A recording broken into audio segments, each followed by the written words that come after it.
Once again, welcome back, family, to another segment of The Pulse, sponsored by the Family Bloodline Network. And I'll tell you what, I need to share this and thank everybody for this because we are doing, hey, Mickey, almost said her real name. Our viewership is drastically and dramatically increasing. And so I thank everybody for supporting us as we continue to try and shed light on issues and have our discussions and continue to work through things and keep pushing. Definitely appreciate the listening ears and the support. So I just wanted to say that first and foremost. With that being said, as always, I want to start out with just checking in and seeing how everybody is doing. And of course, we will start with you, Lynn. I'm doing good. Doing good. Yeah. I have some opportunities opening up with a mega church here in the Houston area. I won't name the name, but things look promising for me and Stephanie. And other than that, it's just been going through the week. It's hump day. It is hump day. It is hump day. With it being hump day, let me say this also for a good friend of mine, J.R. Jackson, who has the watch list on YouTube. Absolutely fantastic watch list. He is a part of the Young Turks syndicate, as it were, with Dr. Richie and all those other good folks. And I watch his show just to I catch it as much as possible. But here lately, it's been just about every day.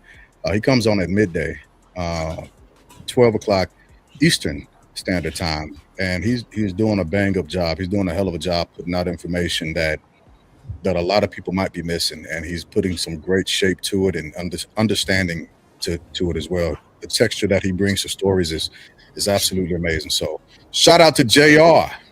All right. And the watch list. Yeah, absolutely.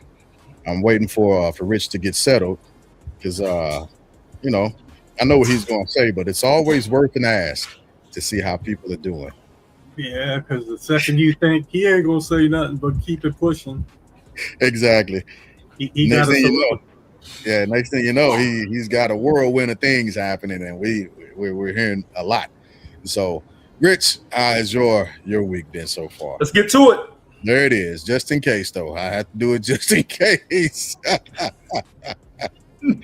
right. So, as we continue to follow the story of our late nephew, Nolan Wells, we saw today Attorney Benjamin Crump released the second autopsy that was done on him, and I won't spell everything out. We'll get to the particulars, but in the meantime, the question that I have to pose initially to the panel is: are you satisfied with the information you heard? Now, I'll start that with you, Lynn. From the beginning, I've been willing to let the whole thing play out because this is like a few Netflix series that I've seen with twists and turns. And 1 minute you think it's this, the next minute you think it's that. Then here we come with a video. This is the last time anybody saw him, and just going back and forth. I know it's tough to be patient in emotional situations like this, but unfortunately, this is exactly when you have to just be patient and I don't want to say trust the process for a number of reasons, but just let the process play out, and then start to form, what it is you believe. But I will tell you this: there is an individual that has entered the chat who I really don't like. Who the hell is Officer Tate? I thought you was talking about me for a second. Go ahead. No, you haven't entered the chat. You've been in the chat. I'm talking about Officer Tatum. Are you familiar with this cat? Yeah, I saw his video. I didn't watch his video. I won't watch his videos. Well, no, not just his video, but his interview. I don't think Charlie Kirk has a bigger defender. Listen, walking the planet. Yeah. Than Officer Tatum. Okay. Remember, I don't debate with people who have historical amnesia, and I understand his grift, and I don't blame him for getting to the money, but it's a straight up grift. That's all it is. And you know, I could go and get a blue pinstripe suit and a red tie and go live tonight and give people all my cash buckets and make a killing. Yeah. Just saying what they want to hear. Yep. Pretending to be a black publican. Yeah. That's all I gotta do. That's a money spigot that I could turn on anytime I wanted to in my life. But it'll never happen. Yo. Even though I agree with you,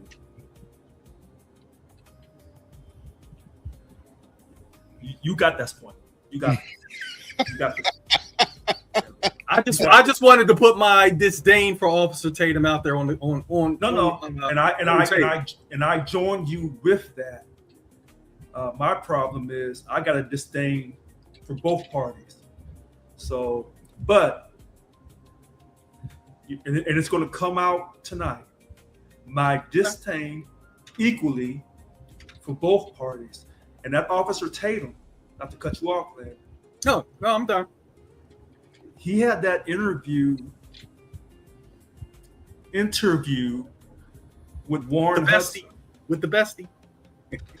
And he asked Warren, did you kill Nolan Xavier Wells? Or did you kill Nolan? And then the video jumps to the next question. Video jumps. And then Warren was saying, yeah, we've reached out to the Nolan's family. And then Officer Tatum said that Ben Crump wouldn't answer or wouldn't reach out to the friends of Nolan Xavier Wells.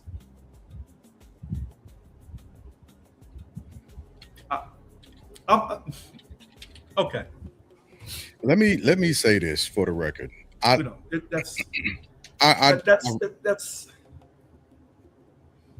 There's always a useful tool for every situation. Okay. Right? You know, and carpenters carry belts around for a specific reason. Now, what I will say is, I've heard Lynn speak well about the Democratic Party, and I've heard him have his disdain with them as well. And Rich, I've also heard you be very impartial to either side. Right? You have nobody. You dislike them equally. Personal reasons. Personal, and it's and I believe it's valid. It might be, people might say that you have a personal bias, but I think it's valid. I think your reasons are valid. You know, looking through. Yeah, absolutely. I think it's absolutely valid. But what I've not seen, and even Wig has his own beliefs, and I respect everybody's belief on the panel. But what I have not seen anybody on this panel do, regardless of where our cloth is cut in this society, be it socially, politically, economically, or anything else, is jeopardize their integrity simply for a buck. And when I hear people doing that, and I recognize it immediately, you know, I'm like you, Lynn. I respect people and trust people until they give me an option or a reason not to. And then I meet them where they are. Right. And I've heard him speak about multiple different situations and topics. I've watched a bunch of his different interviews with other people who have gone against what he said and believed. And when I say a very despicable, dishonest, disingenuous, integrity compromised person, that's what I see. And I hate to mar the respect of those who actually have held and hold the badge to a prestigious level. I hate to call him an officer because I have to put him in a bucket of others, right? Unfortunately, because I wouldn't be able to trust him if I saw him handling a situation that I'm involved in, I might as well just get up against the car and put my hands behind my back because I'm guilty. Look, take his cuffs and put them on. Yeah, I'll do it for him because I just there's no trust. He makes me lose all faith, trust, and hope in the system listening to him. And again, we're not a monolith. I don't expect for all of us to agree on every different topic. I have a very eclectic taste in music, right? I listen from anything from Brahms to ZZ Top and multiple things in between. I just don't listen to no goddamn bluegrass. I can't stand bluegrass. Another story for another time. But I don't expect our opinions to always meet and be agreeable. I expect that at times our opinions are going to be disagreeable, regardless of the facts that we present on either side. I've not heard one agreeable thing that this man has ever said in public, not one. So anyway, I'll that he's almost to the Stephen Miller level with me. He's almost, oh no! Yeah, he's almost at that level. He's helping someone. If he's helping someone cover their dirty tracks, then it's not unreasonable to say that he is equal. Absolutely. Because we don't want to presume that the 3 white boys are guilty. They are innocent until proven guilty. Yep. So me, you, and Lynn, we went out to an island with a white girl, a pretty white girl. Let's call her a Nicole Brown Simpson. And Nicole didn't make it back. We wouldn't have to worry about a thing. We'd say, hey, she wanted to stay back and holler at Keisha. Hey, Wanda. Holler at Keisha, and we don't know what happened. We wouldn't get arrested. No. We wouldn't be ridiculed. For what? Our names would be out. Our addresses would be dispersed. But we'd have our social media would still be active. Still posting. Yeah. This guy. We wouldn't have no crosses burnt in our front yard. Not to say that the crosses wouldn't be about Christianity, Mr. Glass. I'm done. Go ahead. Because I got a lot to say tonight. All right, well then let's go. Let's just get back on the question, right? Satisfied? Are you satisfied? And I'll push that to you, Rich. Where are you at? Can I go to Mr. Wiggs first? Absolutely. Wig, I don't know if you heard the question that I asked the panel already. I heard you. Let me hear what you got. Well, I'm gonna say that. Well, you say, are we satisfied with what's going on? What has happened so far? With what you heard with the autopsy results, the second autopsy. No, and I'm gonna tell you why. Because I was just kind of like listening to the news a little bit, and then it come to say that certain parts of his body wasn't sent to along with him. So what's the purpose for keeping that? If you're trying to get the truth out, you see what I'm saying? And I think I said last time I was on here, I was on vacation last week, so that's whole nother story. But I say this about the whole thing. It is about the crime, but now it's about the cover up. Now it's about who's willing to put their livelihood on the line to cover up for what these kids did. And we're going to start with the person who did the autopsy for the state. But there's no way. How did the independent autopsy get out before the state get out? What I'm told is there's a preliminary, and then there's a final. And it looks like the state of Mississippi is waiting for the final, because the final will include toxicology and all that other extra stuff. So right. The initial one was like drowning. The preliminary from Mississippi was like he drowned.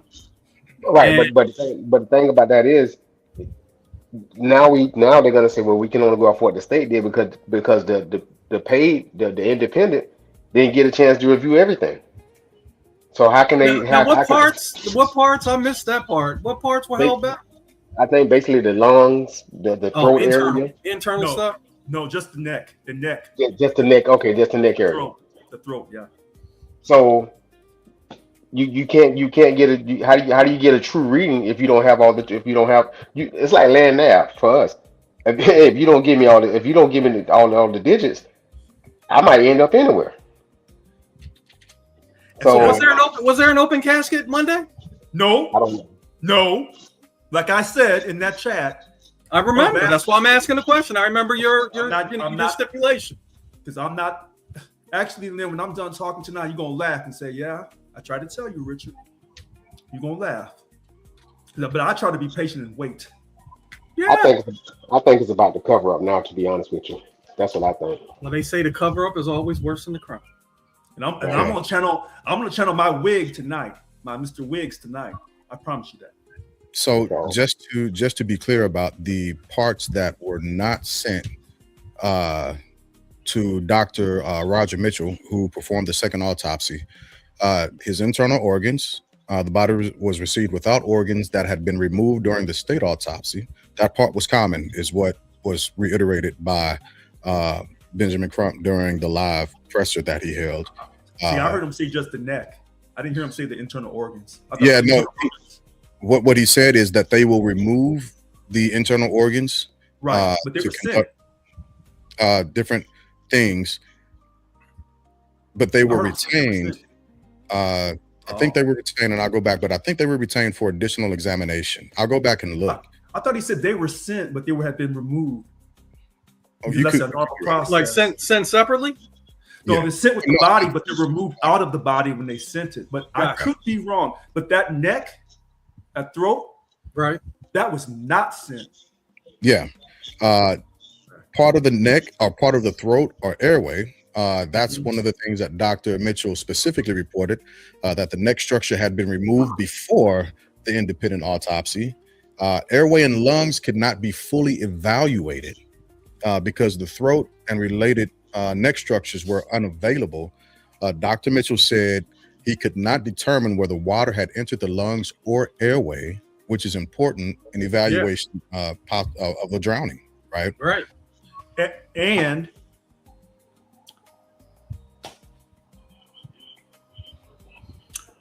I got a lot to say. Go ahead. Well, give us a second. Mr. Wig, you want to add something else so I can jump on, so I can pick it back after Mr. Wig?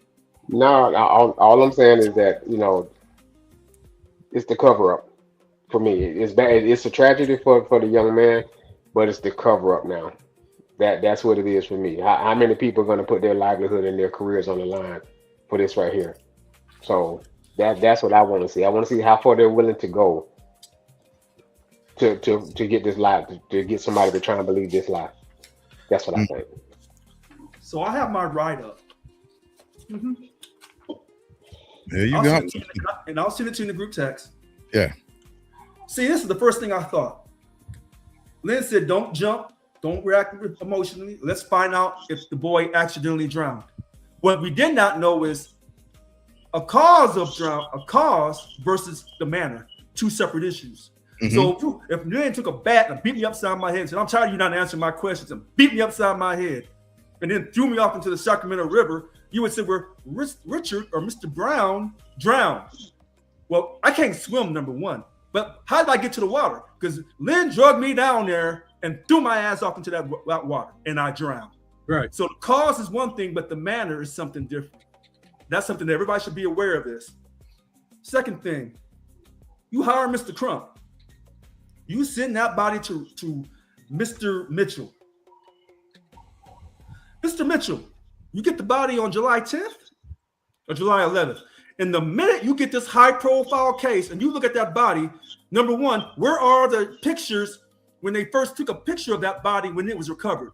You don't have any pictures. Number two, when you saw that throat missing, why didn't you get on the phone right away and say, hey, what's going on here? I need that throat and the rest of these body parts so I can do a thorough investigation. Dr. Stacy Turner, Chief Medical Examiner, with a questionable pass. Yeah, that part too. But I don't think that was not done. It wasn't directly didn't expressed that he missed that. Then why didn't Mr. Crump maybe slow down? See, this is where Lynn is right. See, Lynn was just waiting on this. He didn't want to say it. So I'm supporting this dark-skinned brother. This Q dog. Okay. All right. And this is what I get? A person who can't read the autopsy report in the press conference? You couldn't get Dr. Mitchell down here? And then let me tell you what I get really upset about.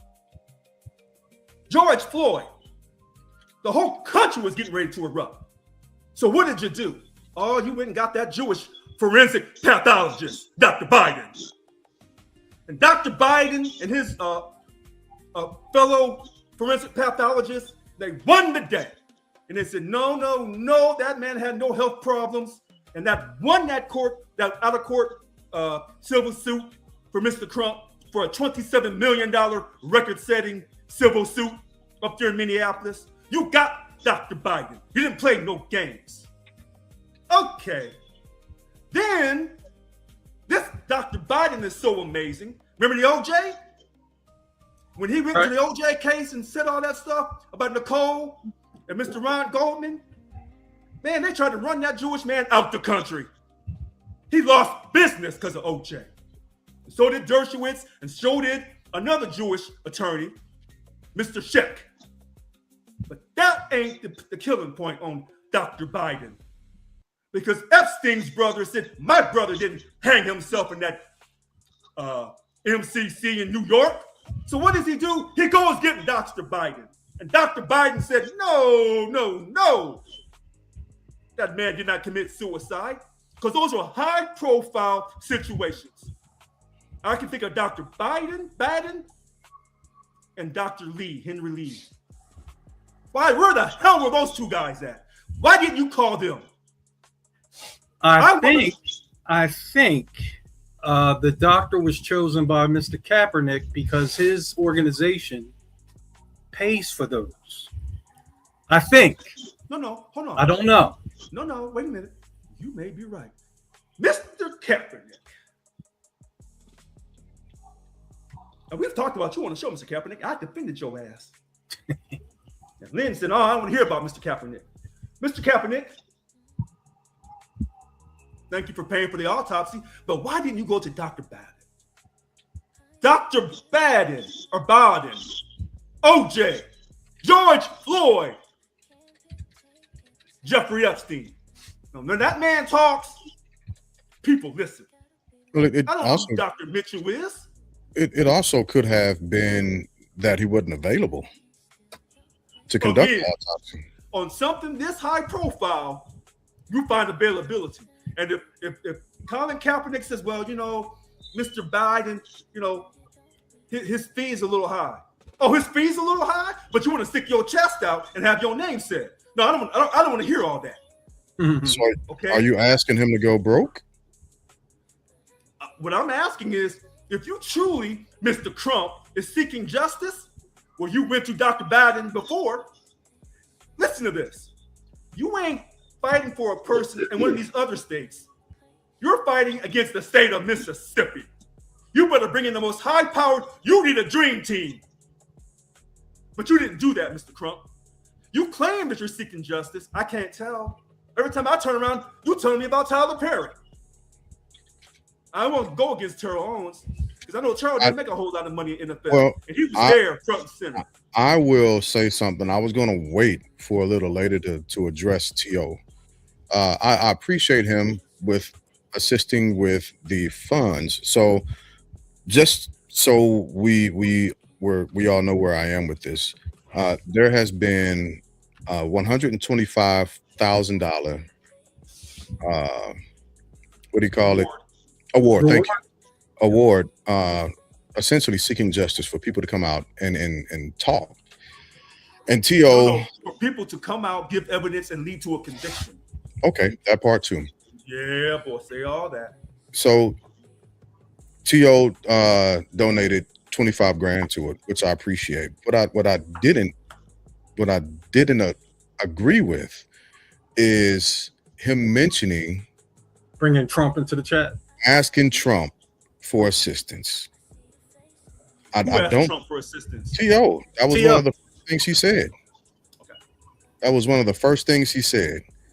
You know, he might as well have been spit. What you thinking, Lynn? I saw a thought go because this trend, I love it. Every time I see the video start this way, I laugh. Where they doing the documentary start off, the person comes and sits down in the chair, and they're like, "Is this my camera? Is this my camera?" Yeah. So T.O. did one of those.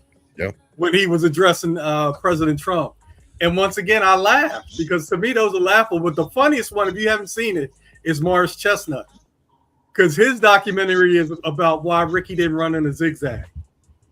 Mm-hmm. And the video lasts 10 seconds. Wait a minute. But it is hilarious. But hold on. This is where I get quiet for a second. Gotcha. I don't mind T.O. doing that because President Trump, has let off other African Americans or pardoned other African Americans for crimes. So that's why Snoop Dogg went and did that performance, because one of the co-founders of Death Row, President Trump had pardoned. And he also pardoned a black woman down in Tennessee who had caught that like life sentence, and he let her out. So I am not mad at Terrell, let me say his name correctly, Terrell Owens. Because, I don't know if Terrell Owens has full capacity if he doesn't suffer from head trauma from playing football. I don't know. I won't give him that excuse. Yeah, I won't give him that excuse. And even when it comes to Trump and the two accounts that you mentioned, do not cover the thousands of ills that he has pushed towards. Right. But I'm not trying to cover the 1,000. What I'm saying is he has made some exceptions to his normal behavior. And what I'm saying is, if I'm the parents of Nolan Xavier Wells, I want any help. I don't care where it comes from. But let me get back to this Ben Crump, Attorney Crump.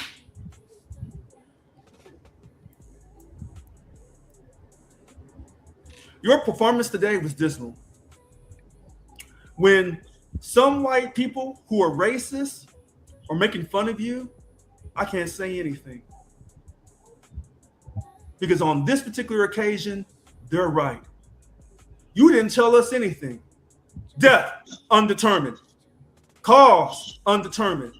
Manner, undetermined. Investigation, preliminary.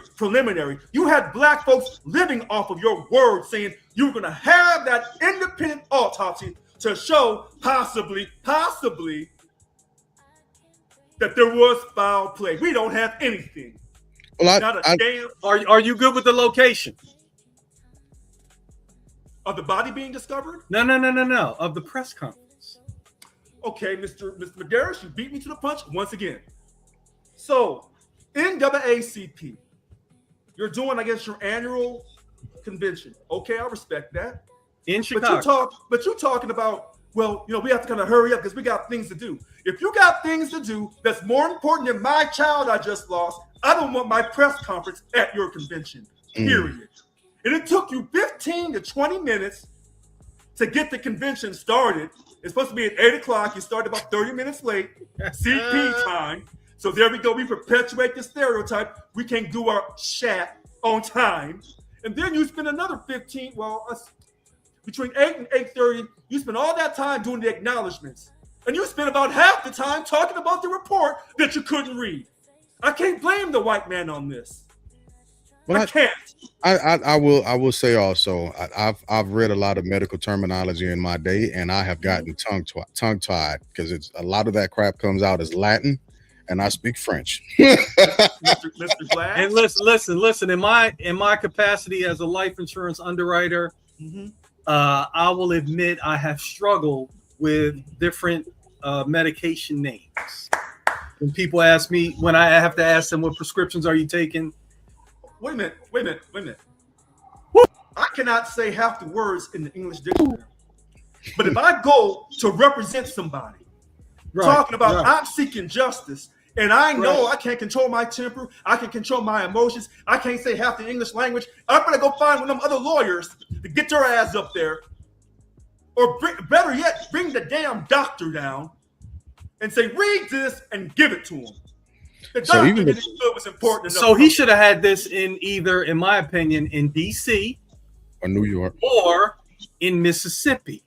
Oh yeah, Were the parents in Chicago? No, Okay. yeah, they were there. They were there. They were there, So yeah. my thing is, Dr. Michael Bowden, he would have showed up. So I want people to know that when I say certain things about certain groups and they say, oh, we think Mr. Brown's this, or we think Mr. Brown's that. Oh, no. I'm a straight shooter. If you got the skill and the integrity, I'm gonna ride you all the way to heaven. Dr. Bowden should have been the one. Or Dr. Henry Lee, if he still practices, I'm not sure. Oh, he But could have you came won't. out of retirement for this. Who, Henry Lee? Yeah. Probably. So George Floyd, Epstein, and OJ. I don't know anything else that you need to find out that the guy who did that forensics is the guy you go to when you're fighting the state of Mississippi. This is ridiculous. This is ridiculous. You had black folks praying that you was going to say something good today, and you didn't say anything, but you was quick to talk about Tyler Perry, helping increase the money. I don't want to hear about Tyler Perry. All I want to hear about is Nolan Wells and his mysterious death. Don't tell me who's funding it. I don't want to hear it. I will second that notion and that emotion, because I was listening to it, and I was several times I was saying to myself, damn, just get to the information. Right. I don't care about the dog and pony show. We can cover these names later if they really want that recognition. We can cover that later. I'm trying to hear the information. Hold on, I forgot to say something. Not only because when people say, why'd you go get Trump? Why'd you go get Trump? Trump has done all these high profiles. George Floyd, 27 million, Minneapolis. Okay? Breonna Taylor, remember that sister? 12 million, Louisville. Wait a minute. What about all those poor black folks and white folks in Flint, Michigan with all that water crisis? 641 million settlement. Google, when Google was treating the smart black folks who work for Google, those brilliant black folks, because we ain't getting hired.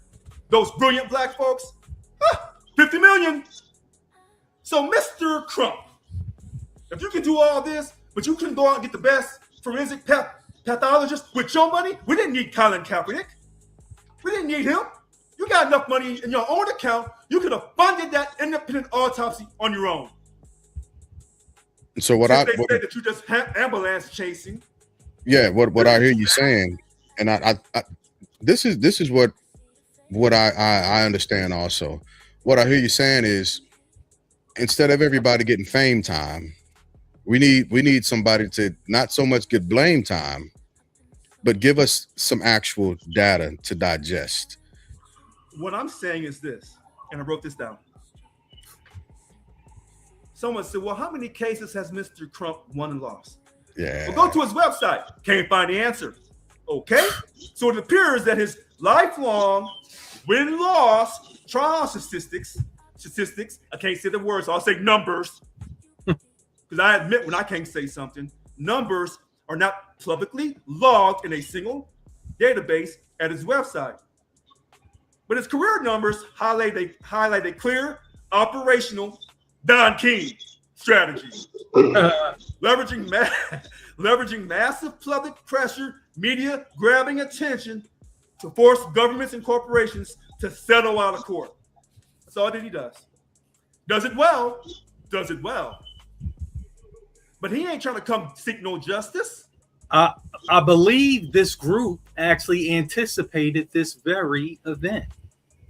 And the question we were talking about, do we do a third?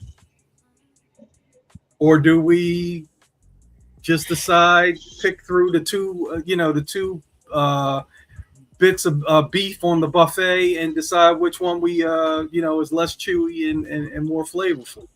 I don't know. But I doubt that we're going to go in the direction of a third opinion. Listen to this. Everyone should know this. If you go out and get a personal injury attorney, when they win, 33%. If it has to go to trial, it's going to go up a little bit higher to probably 40.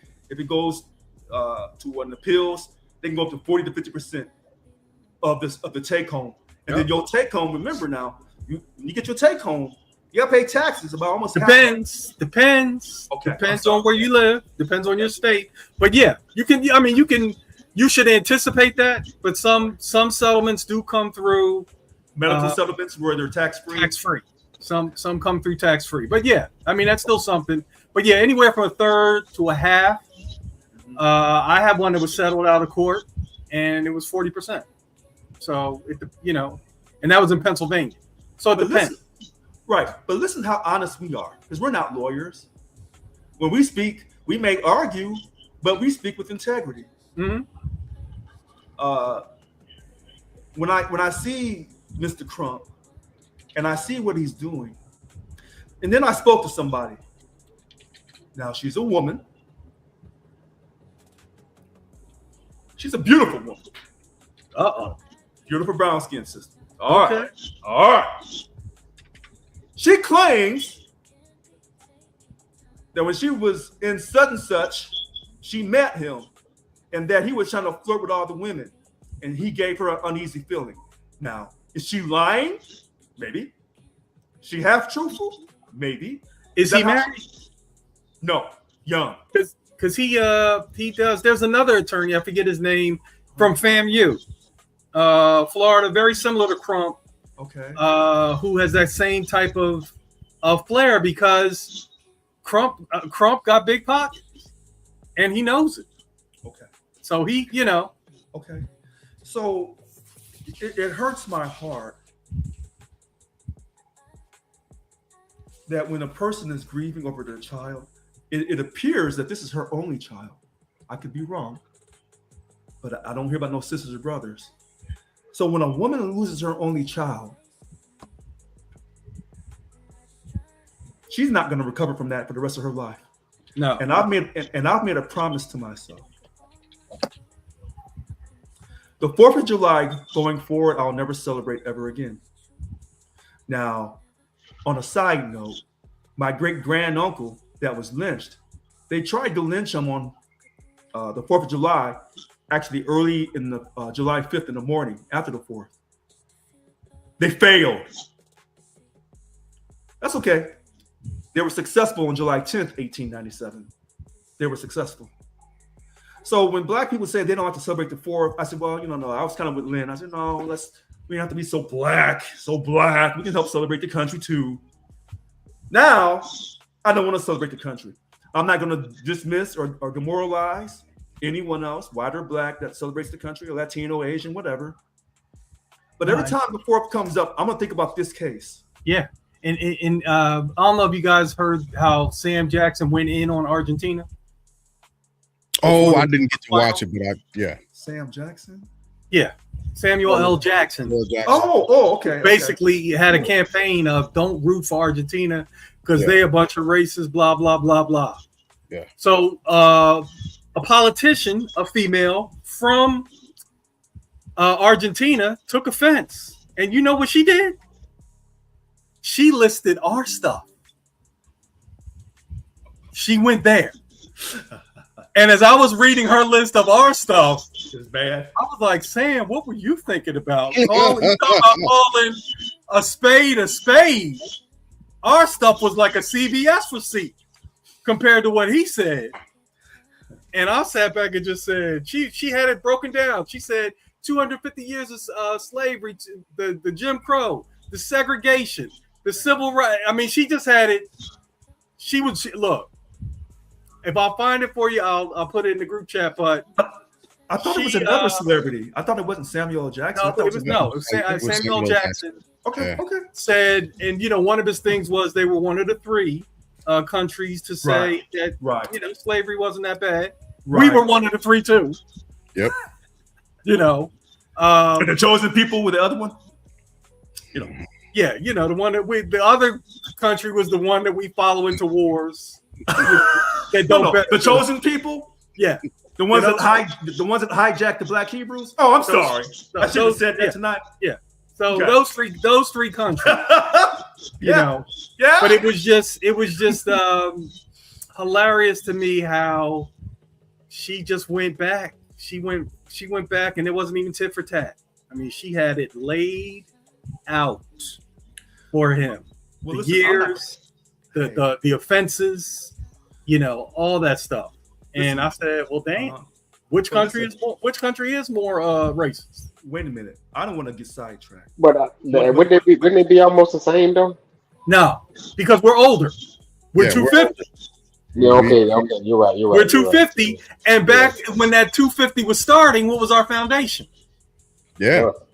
Yes. Our foundation was 3/5 property, no rights, electoral college created. Yeah. Right. Marriage license. So let me go back and answer a couple of questions. Siblings, yes, he had one sister and 4 brothers. Nolan Wells. Yeah. Nolan Xavier Wells has sisters and brothers. Yeah. From Christine. Yeah. Well, they got different last names, but one sister. Now, could it be a blend because of Wansley? It very much well could have. One sister and how many brothers? 4. Yep. Why haven't we seen them? I don't want to see them. Yeah. I wouldn't want to see them.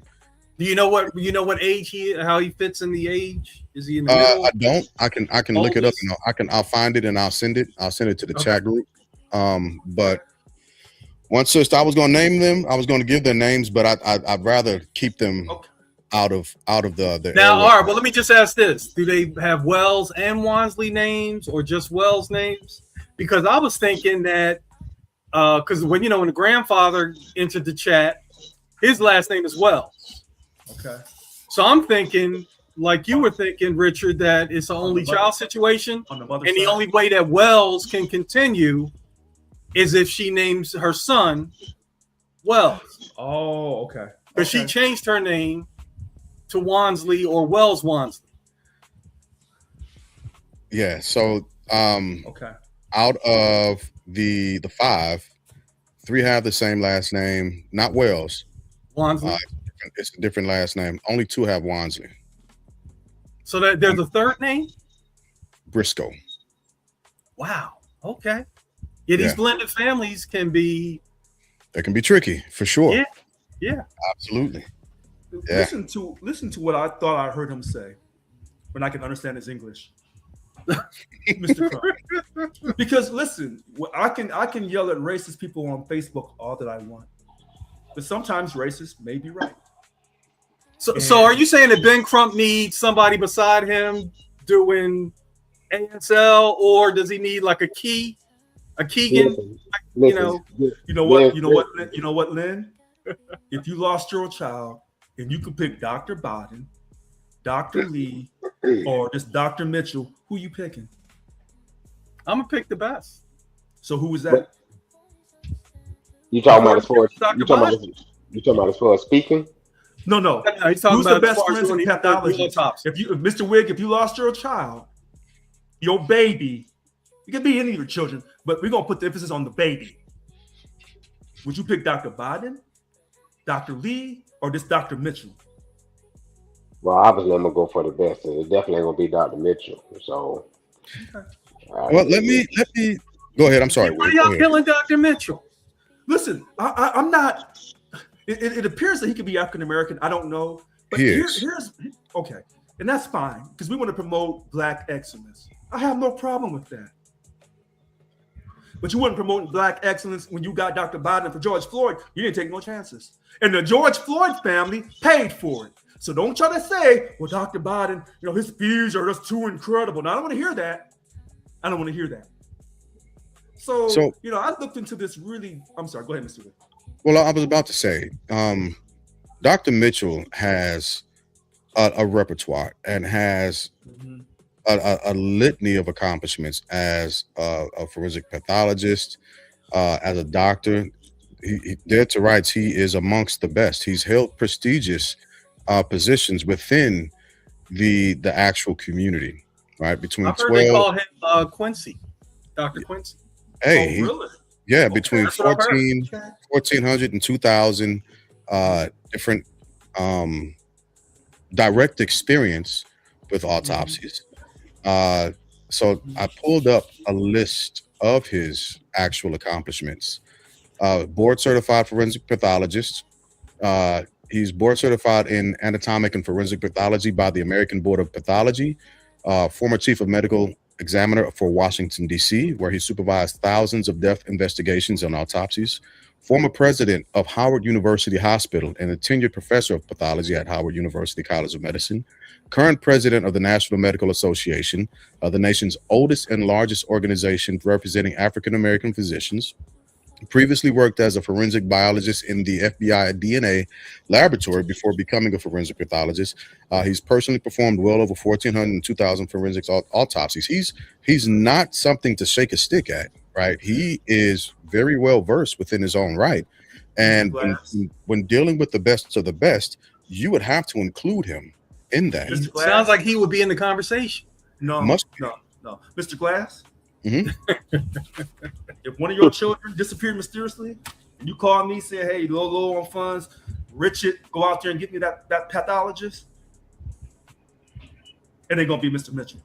I'm going right to that man who just happens to mysteriously be Jewish and be one of the best, has a history.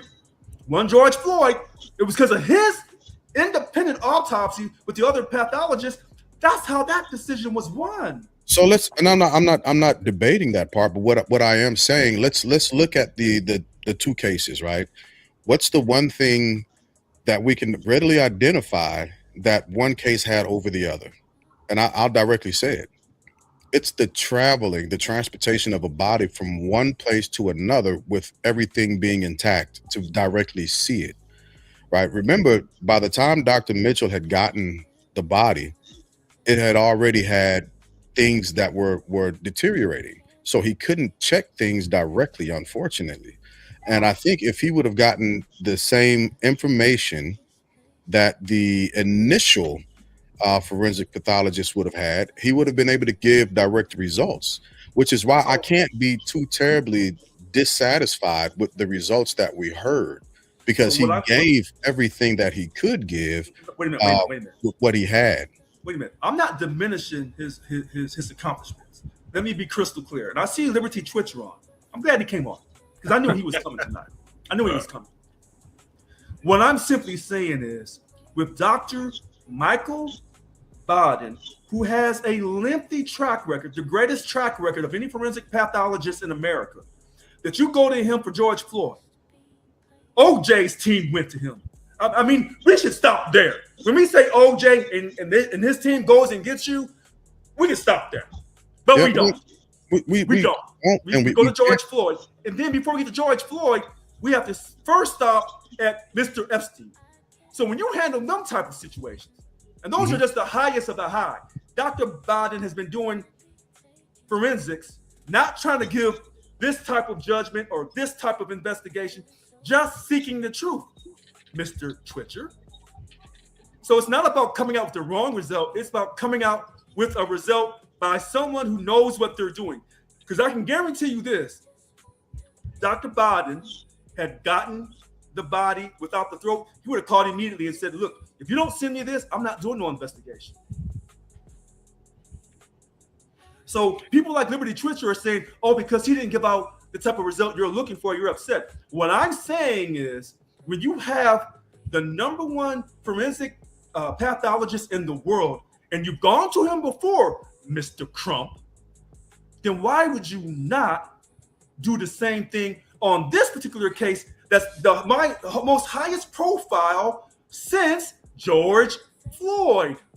It is larger than all the others. So I get what Liberty is saying, right? Uh-huh.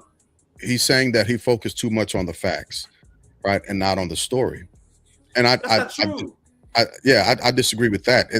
I'm not so much dissatisfied with what was presented, because what was also laid out was what he was working against, right? So we can only take the facts from what we're presented with in front of us. Does that remove the frustration? It doesn't, because it leads to more questions, and it goes back to what Wig began to talk about. Because now, this is where I am with a lot of stuff. After listening to the results with anticipation of further results. I want to know about Katie and her father even more. So, again, when you have the number one forensic pathologist in the world, Dr. Biden, that's who you go to. So, because what happens is you have people like Liberty Twitcher come on, and then they try to diminish the results. Because remember, see, he's quick to talk about this man who gave out a result of he doesn't know what he's looking at. He can't figure out nothing because he's black. See, that's what Liberty Twitcher doesn't want to tell you. But he wouldn't say that about that Jewish man. See, this is how you catch some of these racist, white people. This is how you catch them. Because if Dr. Biden had said this with his track record, he wouldn't be questioned, nor would it be diminished. So when Liberty Twitcher tries to say, black people are killed all the time, what's the problem? We never have condoned black people being killed by other black people. We have never condoned that. What we've said is, under normal circumstances, when a black person mysteriously dies and there's white people around, it's usually the result of racism, which Liberty Twitcher wants to ignore the history of the state of Mississippi. And he wants to ignore the history of slavery in the United States of America. Now I'm sounding like a Democrat, but this is where the Democrats are right on time, and they're telling you the truth on the foundation of this country and how they want to kind of disrupt the whole foundation and start over again, the democratic socialists. Okay? So it's funny how people are saying this, but we all know that if they said it been Caitlin Clark, if she had to roll out on a boat with me and not come back alive, I'm getting the death penalty within 2 years. If that's in the state of Indiana, oh, you laughing, but I'm telling the truth. No, and I talked about this either last week or the week before. Like, had it been four black guys, somebody dies, we never hear about this. Hold on. Had it been 4 white guys, one of them dies, we never hear about this. We hear about this because of Benjamin Crump. Yeah.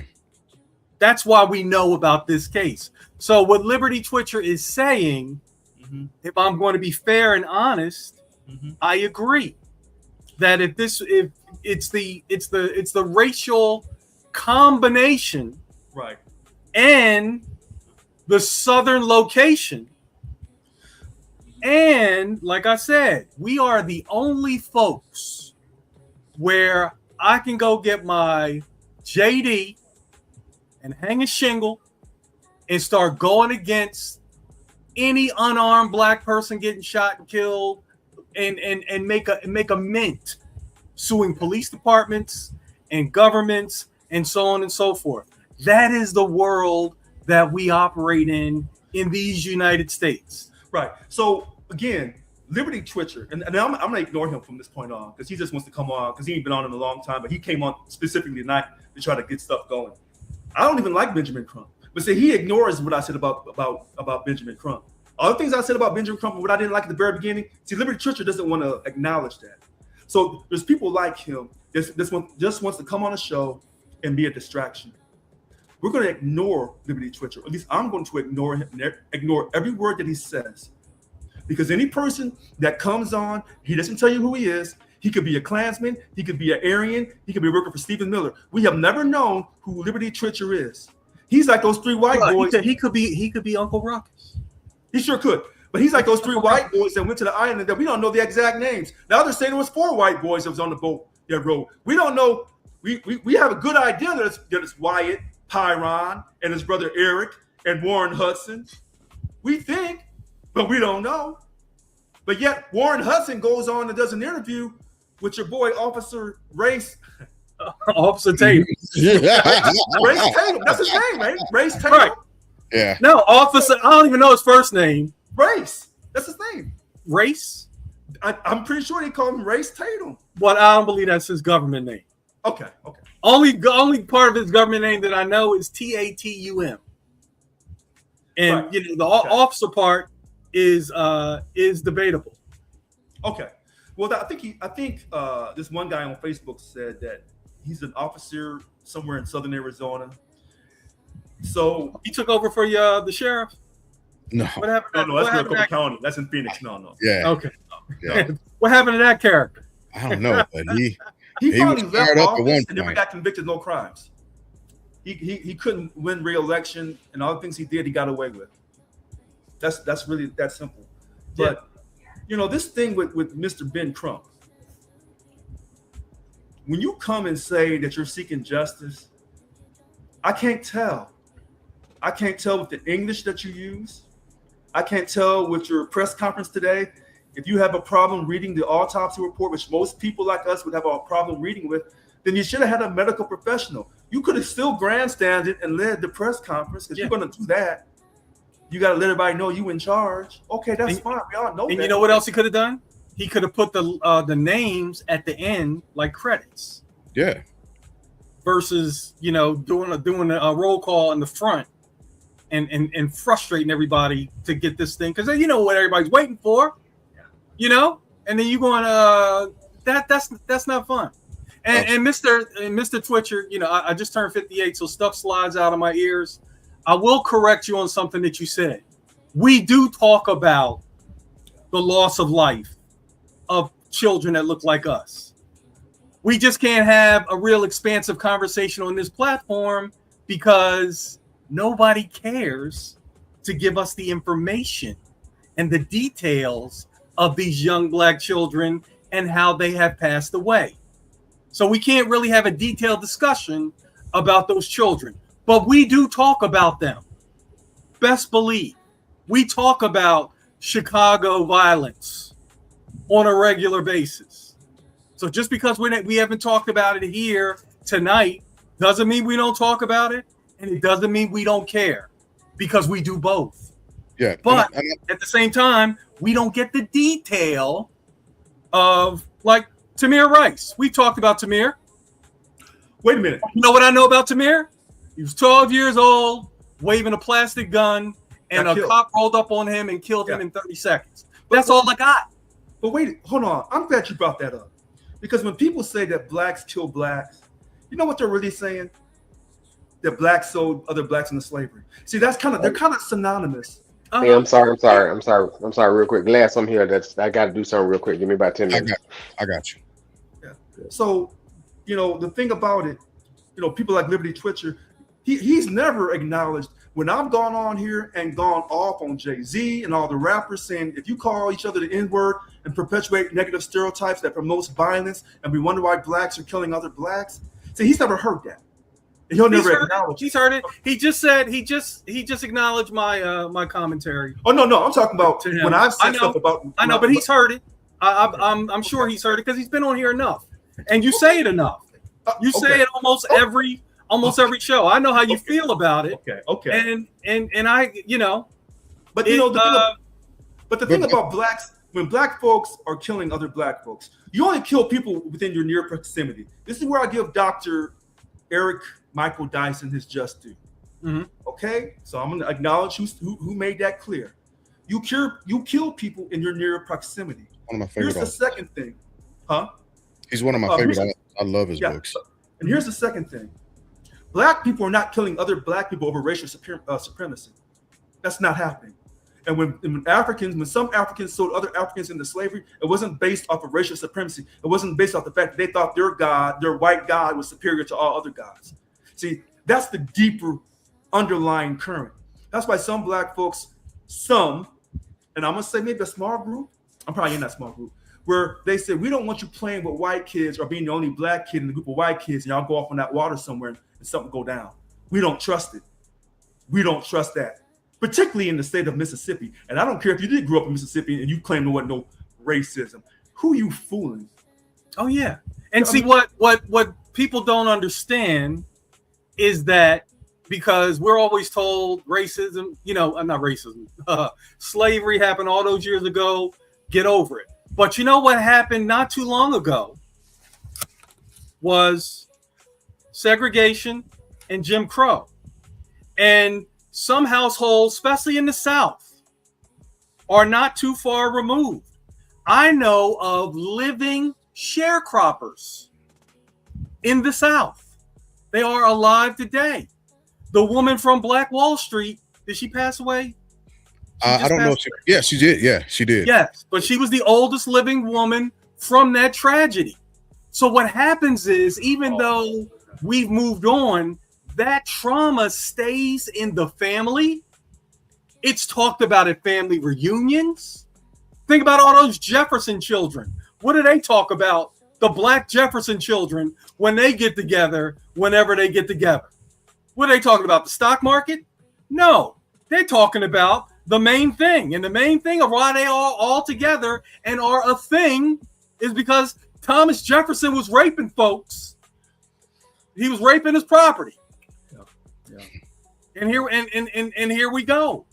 So it may burn off one day, but that day is not the day.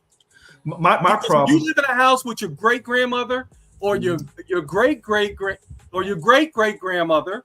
That's still in your house. So your grandmother gonna say, Richard, don't you go nowhere with them white boys, because she got her own historical trauma. And you know what?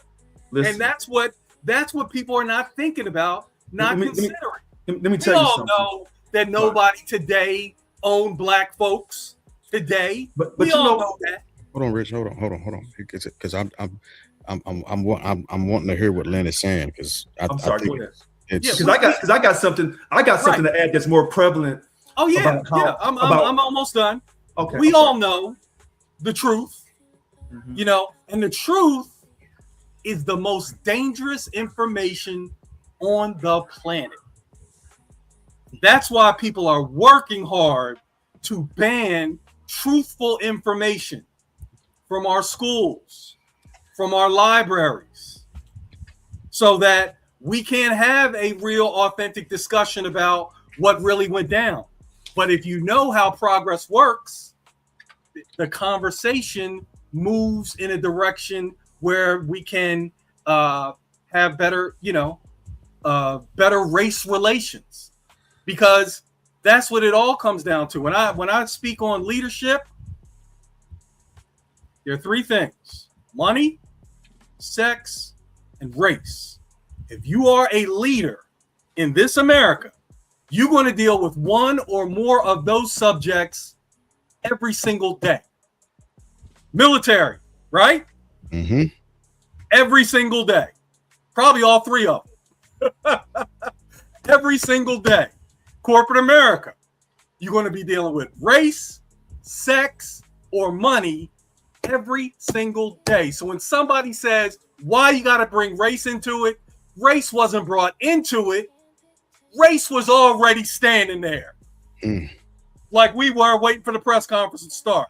Race was already in the front row. Like, are we going to talk about the truth or what we doing today?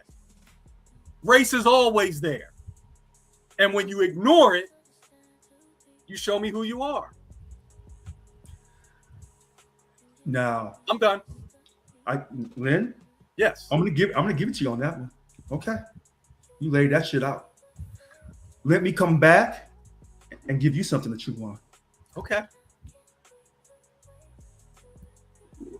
A certain percentage, I think about your wife, choose my words, a certain percentage of white America says that Black people, all we do is complain about slavery. But you don't tell Jews about complaining about the Holocaust. See, so when they did that march in DC, that peaceful march, those good white folks on January 6, 2021, those peaceful white protesters. See, they were waving the Confederate flag, which is a sign of slavery. You won't see the Nazi flag ever flown in Germany after World War II. The Germans said, we'll allow the concentration camps to remain, so no one can deny that this shat happened. But all this other stuff, Nazi flags and all that, you don't get that freedom of speech because that incites violence. We not raising them on their state buildings. we not raising them with the German flag. Huh? I feel you on that. I feel you because you're absolutely right. So, but those are a particular group of white people who claim that they are the children of God, but they're white. And when they scream the Holocaust, and when they tell you Israel isn't going anywhere, they ain't playing. I'm not mad at them. I respect May 15th, 1948. You did what you had to do. You reclaimed Israel, and you'll knock somebody's brains out to keep Israel. How can I talk about you and your imperialistic ways when I'm in a country that does the same thing? Oh, yeah. So I can't get mad at Israel for doing whatever trick through Mossad, IDF, or any other trickery, because I got the CIA to remind me to keep my black ass in line. And Richard, you know what they remind you of, or they behave like a people that were almost exterminated. And I can't have a problem with that. Yeah. That's very interesting. They behave like a people that were almost wiped off the planet. Well, it's funny you say that because, 12 million black folks, I thought it was 20, Africans, transatlantic slave trade, almost 2 million threw off into the ocean. And then the rest made it to the Americas, America, South America, wherever, North America, South America. And then we went through tragedy since we've been here. So when people talk about, there's always been slavery, see, they always try to diminish that slavery that the African went through coming to the Americas. The rape, they defend the rape, they defend the 3/5 property, they defend a lifetime of slavery by saying Anthony Johnson was the first person in America to be a lifetime slave owner because he was black, so they can diminish us on that. We couldn't read, we couldn't write. Like you said, they could rape us and have children anytime they want. We took on their last names after slavery. Medeiros, Brown, from the Medeiros plantation in Tennessee. And you can track her so easily. Yeah, but you can track her so easily because you have that unique last name. My black ass Brown from Virginia. Good luck. Right. Good luck. So that's what burns me up about this situation with Nolan Xavier Wells. All I've asked for is the truth. I didn't say those 3 innocent white boys were guilty. I didn't prejudge them, but I do prejudge the state of Mississippi. I am guilty of that. And when you send the body to be, I don't think there's any guilt to be had in that. If I can observe how you behave, I can predict what you're going to do next in the future. Yeah, if I can observe how you've behaved, I can predict what you're going to do, and I can predict it with a certain amount of accuracy.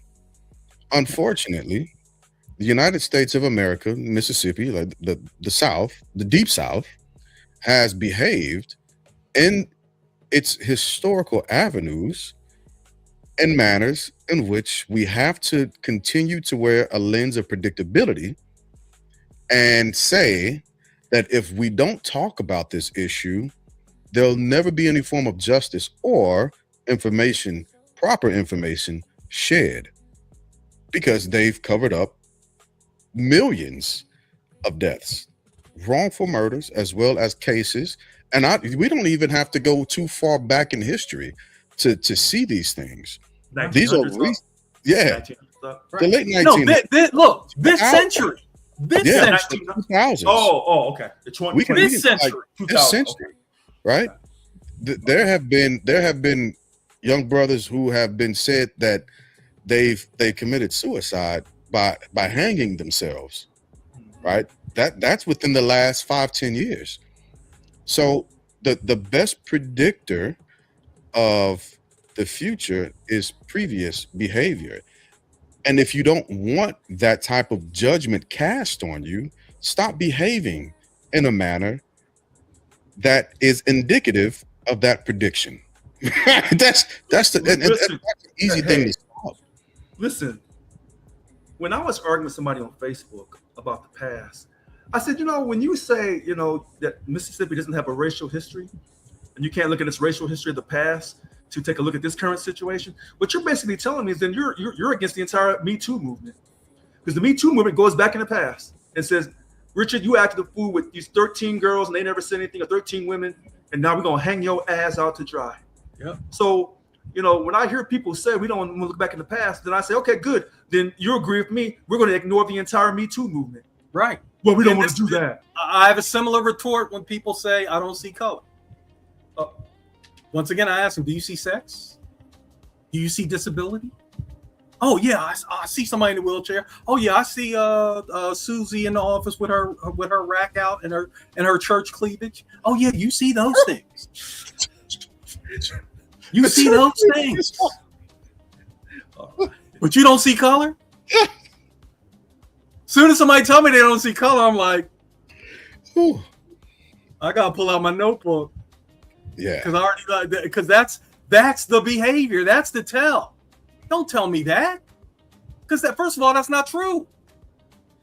And it's funny. Stephanie will point out a virtuous feature of another woman from time to time to me, and I'll say, well, I don't look at other women's body parts.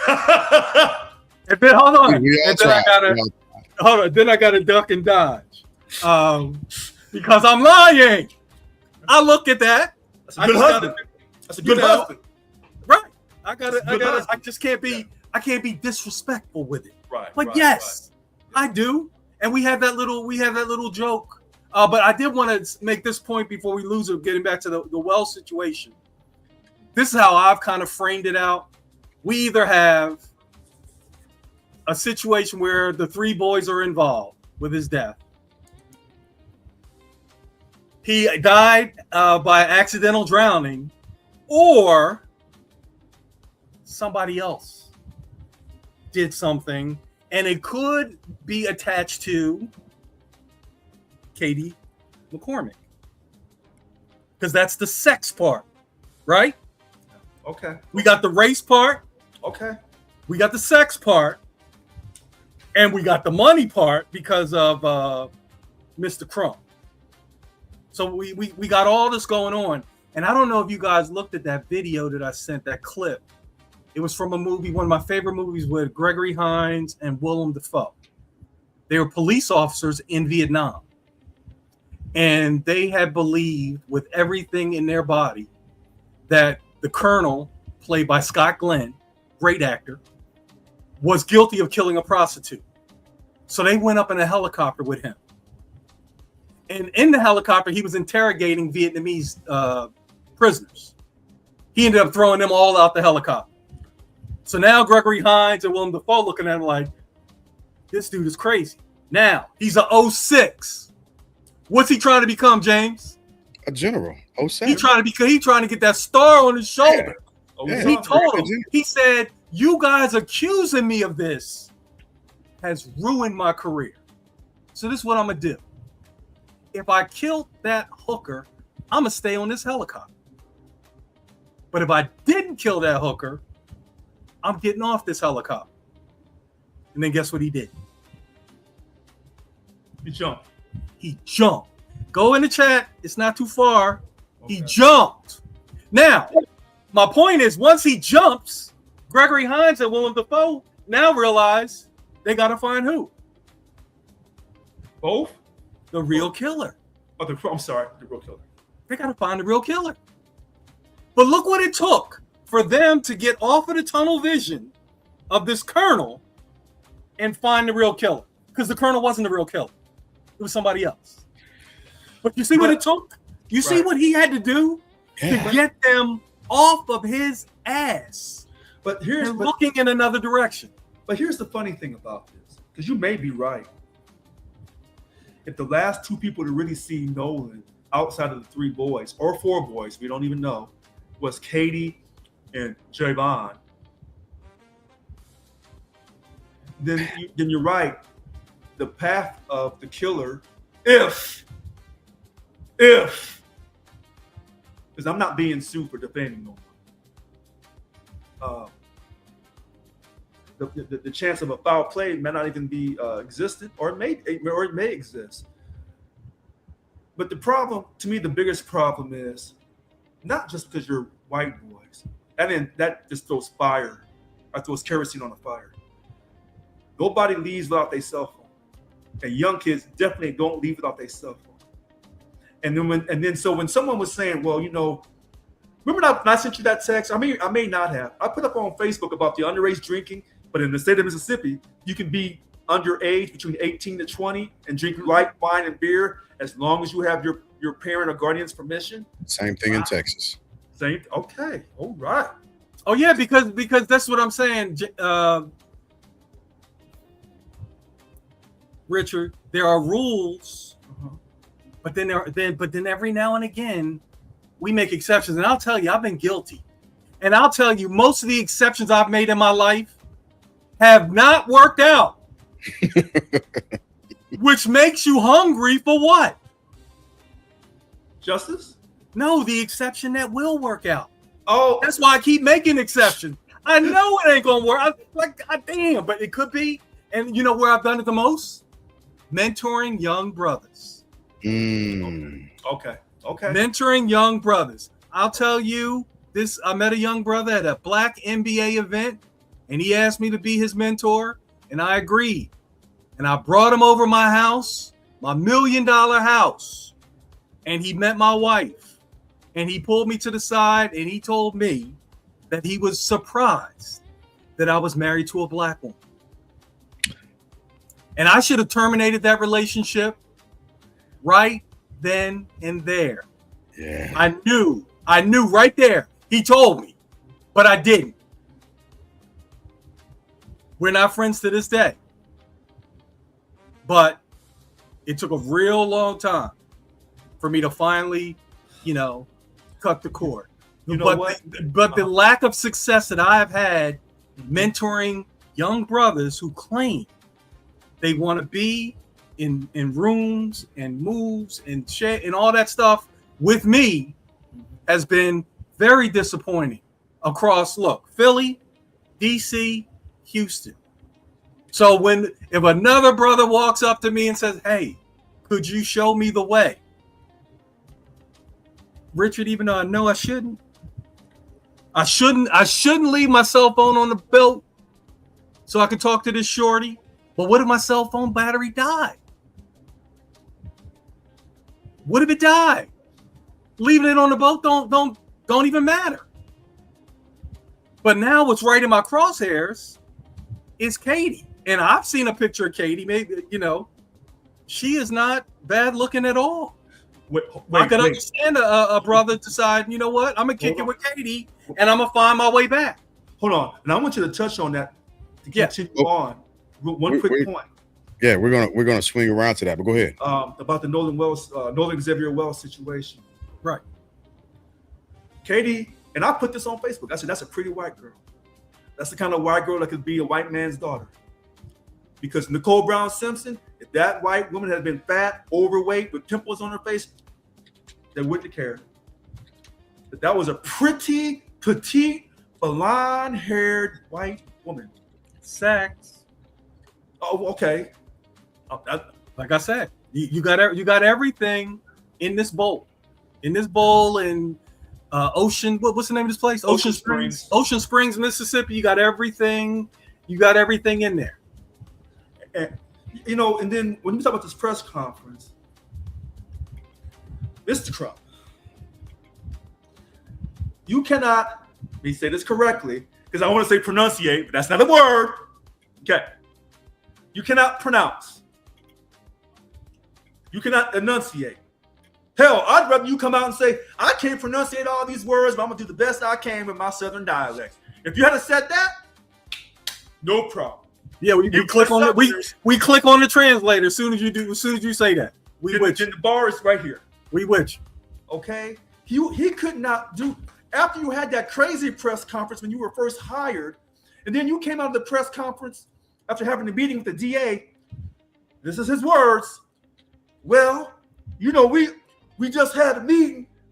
No, not meeting. A meeting. Meeting. A meeting. What's wrong with you? What's wrong with you? You don't have meetings. A meeting. Hold on. You don't have BITNA meetings. You don't do that. Where you from? They don't do that. They don't have BITNA meetings on the West Coast. If a rapper comes out of a meeting with somebody and he says, "Man, I just had a meeting," okay, fine. We gonna sell all these records. But you're a Q dog. You are a Q. I think it's uplift, manhood, and servitude, the three pillars of being a Q dog. and I'm not getting uplifted by you.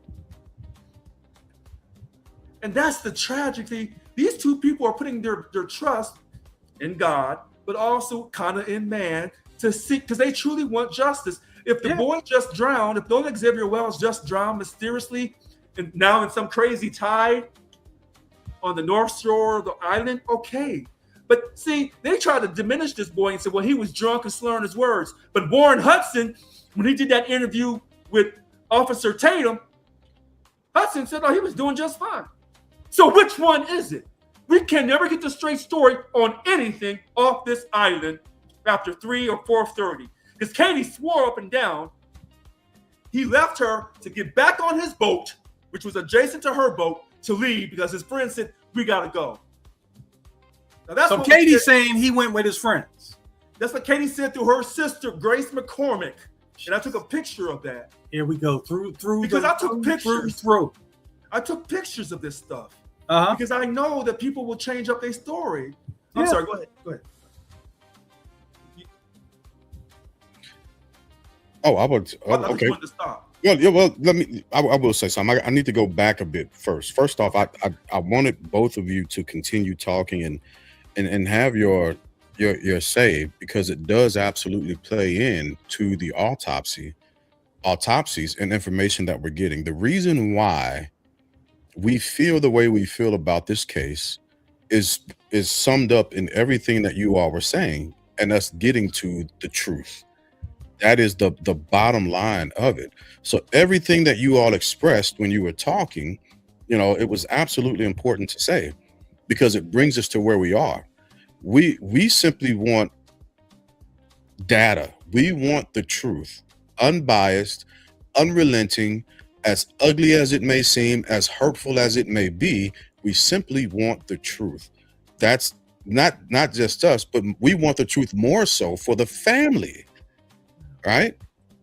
And so if it was an accident, let's say that it was an accident with provable, tangible things coming from both the state physician as well as the second autopsy that was done to help us get off of this cycle, right? When it comes to the missing pieces of the autopsy, the second autopsy, the thing that hasn't been, there's several things that weren't removed from the situation, right? Dr. Mitchell did not rule out foul play.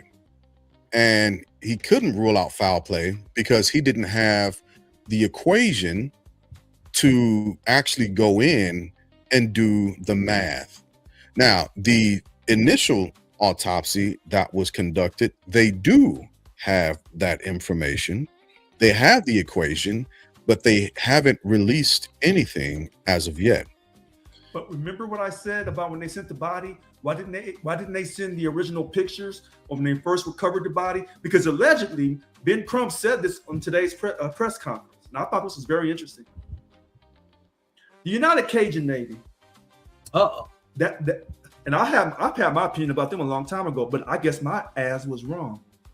The United Cajun Navy said when they saw the body, that body was face down and he was fully clothed. What does that even mean? The dude had on swimming trunks. Hold on. Right. You know what? No, because now guess who's about to enter the chat?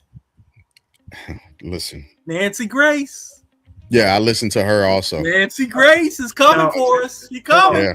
Hold on. And a lot of people don't even know how she was going after OJ like a mug, but now they call her auntie. But I'm gonna leave it alone. Oh, it's because of the haircut. But let me also haircut that shows, Yeah, but I also want to say this. I do want to say this in regards to you all having your say. I don't invite people to the barbecue that don't belong, including some of us. You will never hear me saying, "Oh yeah, look, that motherfucker can dance. He comes to the barbecue." No, you're not invited for a reason. And when I think about it, both my dad has told me similar things. My mother has told me similar things. I don't put details of our group text message on here because that's a closed space for us. Yep. It's not meant for everybody else. It is not. And when we begin to include everybody in on certain conversations, well, then we lose the ability to engage in our form of AAVE, right? We lose our ability to converse with each other, to communicate with each other safely. Yeah. There And are the key is if I have to change my conversation when you show up, you shouldn't be at the barbecue. Shouldn't be at the barbecue. You know? So I will invite, if Liberty Twitcher is a white brother, Jewish brother, Mexican brother, whatever, if it's a he, if whoever they are, I invite them, right, always onto the platform. But there are certain conversations that I will not engage with them because they don't belong in those conversations. Oh. I won't explain or express. I no longer do this. When somebody tries to bring up black on black crime, I'll turn around and walk away from the conversation if I'm not talking to one of us. That's not their space. They don't get that communication. I'm not going to continue to tell them stop using that and not understanding the fullness of that, because they never say black on black crime or murder rate, so on and so forth, and then immediately talk about the exoneration rate. So their math don't math to me.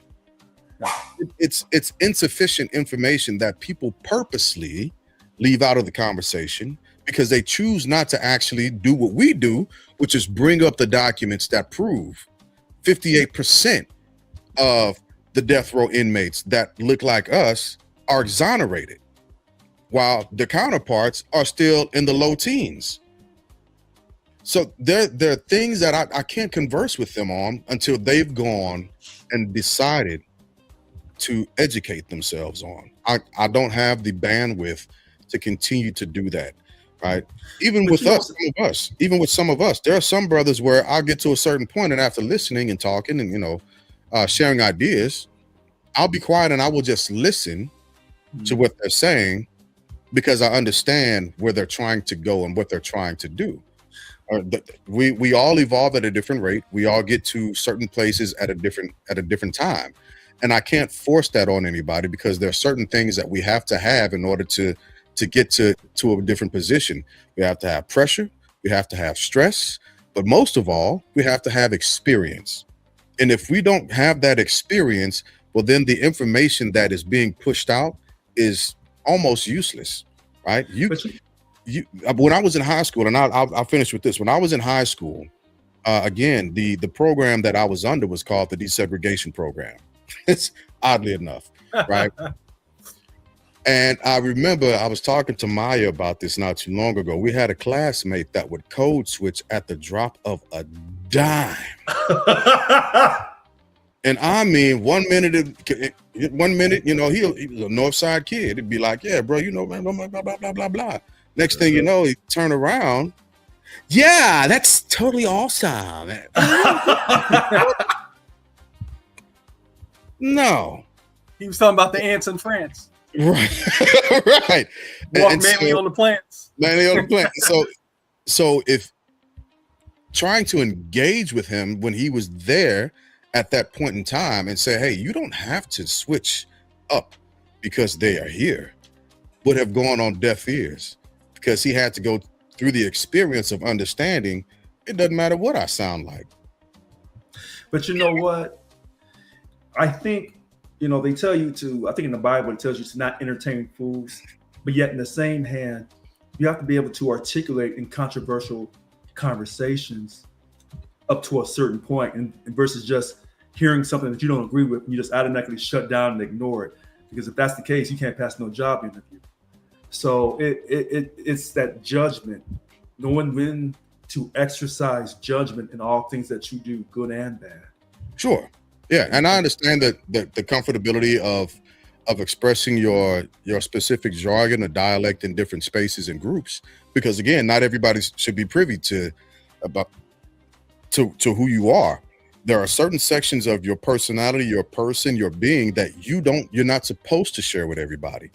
In the Asian community, there are certain parts of that community that we don't get to experience. In the Native American community, there are certain things, there are certain dances that we don't get to witness because we're not a part of that family or that subculture in that stance. And I respect that, because not everything is for us. Just like And that's not the way- everything is for them. And that's the way rap music, when brothers is calling other brothers the N-word, that should just be within our culture. That never goes outside our culture. I don't disagree with that.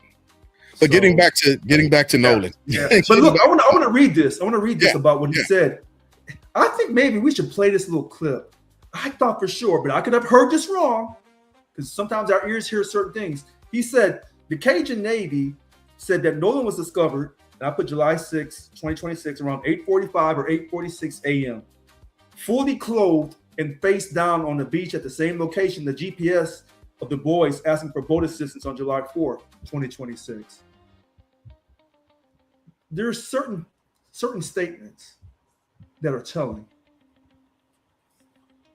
Now, did you hear the Cajun Navy came back and said, don't put words in our mouth? Yeah. But what happened was this guy, I think this guy said these words to Nancy Grace. Yes. And that's how, Benjamin Crump got a hold of those words, because somebody from that organization said that. But I heard him on a tape, the guy from Cajun Navy say this. That he No, I believe he said it. well, wait. I want to make sure I have the news. Now, was the tape of him saying it to Nancy or saying it to someone No, else? this was days ago. Okay. What I remember him saying was the body did not look waterlogged, and I thought he said that body was face down. That I'm pretty clear on. So when you said, Richard, the Sheriff Ledbetter did not say that there wasn't no foul play. It said it looks like, you said you were very critical on this. It looks like there's no foul play, and it looks like an accidental drowning, but the pending investigation. So you went to his exact words that could easily be misconstrued, because I kind of misconstrued it, because everybody else kind of misconstrued it. Right. So the exact words of the Navy guy, of the Cajun Navy, United Cajun Navy, I have the video of him saying, but I have to go back through because I keep all these videos. Right. To see his exact words. But that's what it appears that Ben Crump was saying today, that I could understand his English. What he heard. I think he was saying what he heard. And I don't think he heard what you heard. I think he heard what the person talking to Nancy Grace said to her, which was the same thing. For me, I'm like, what is fully clothed? Every video I see him in, he's wearing swim trunks. Yeah. Not even flops. Okay. Just swim trunks. Right. What does fully clothed mean? He had a Well, t-shirt on, Well, sneakers, but like you boat said, shoes, what? the 3 boys or 4 boys, allegedly 3 boys said, Nolan says, I'm staying to kick it with Katie. Katie is saying through her sister Grace, y'all talk. I'm going to find this picture, and I'm going to read you the exact Facebook post. I don't have it date stamped. For y'all jumping me about that. I don't have it date stamped. But let me go to this picture of Katie's sister Grace. Yeah. And so while you do that, I do want to mention the one thing that Dr. Mitchell's report did highlight, and that was the red material on the back of the cranium. His head? Yeah, on the back of his head that he couldn't identify. So there's also a video that's circulating showing Nolan on another boat. And apparently, unless I got this information wrong, that was the boat that Katie was on. It shows him reaching into a cooler. Yeah, where he's bent over at the back of the boat with his swim trunks on. Yeah, With his that's swim supposed trunks to be on. the last video taken of him before he passed away. And so I'm reaching into my inner wig, as it were, because that is the person of interest, in my opinion, and not just her, but her father as well. Was the father on the boat? Yes. If you look at that video, unless I saw it wrong, and it might not have been a father, but there was an adult male on the boat as well, an adult white male on the boat. And look, sugar daddy. Is that what you're going with this? Are you going the sugar daddy route with this? No, I'm not going to sugar daddy route with this. But Okay. what I am going, where I am going, is understanding the history of Mississippi Mhm. and the disdain that a lot of that state has on interracial couples, and this black kid being on a boat pitching game to his daughter in front of his face, Mm-hmm. that may not have gone over so well. That may not have gone over so well. And it's not uncommon for an angry white male or men to commit atrocities against black men because of an attraction between a white woman and a black male. Now, again, I hope I'm wrong, because at the end of the day, I would prefer for them to say, listen, there was an accident and it was covered up out of fear. Somebody still has to be held to account, right? But that's more digestible and palatable for not just Black Americans, but America in general, because it kind of eases a racial tension that we cannot seem to get ourselves away from. And so my conspiracy theory is beginning to lean towards the interaction between Katie, Nolan, and the other passengers of that boat after everyone began to leave. Because maybe it's possible that he did stay back with Katie, and maybe Katie left. He was on with the passengers as they went somewhere else, because there's records showing that the time that the body was found in the same place that the boat that he was on with his friends called into the Coast Guard because their bilge pump began to stop after three, right? That's so crazy.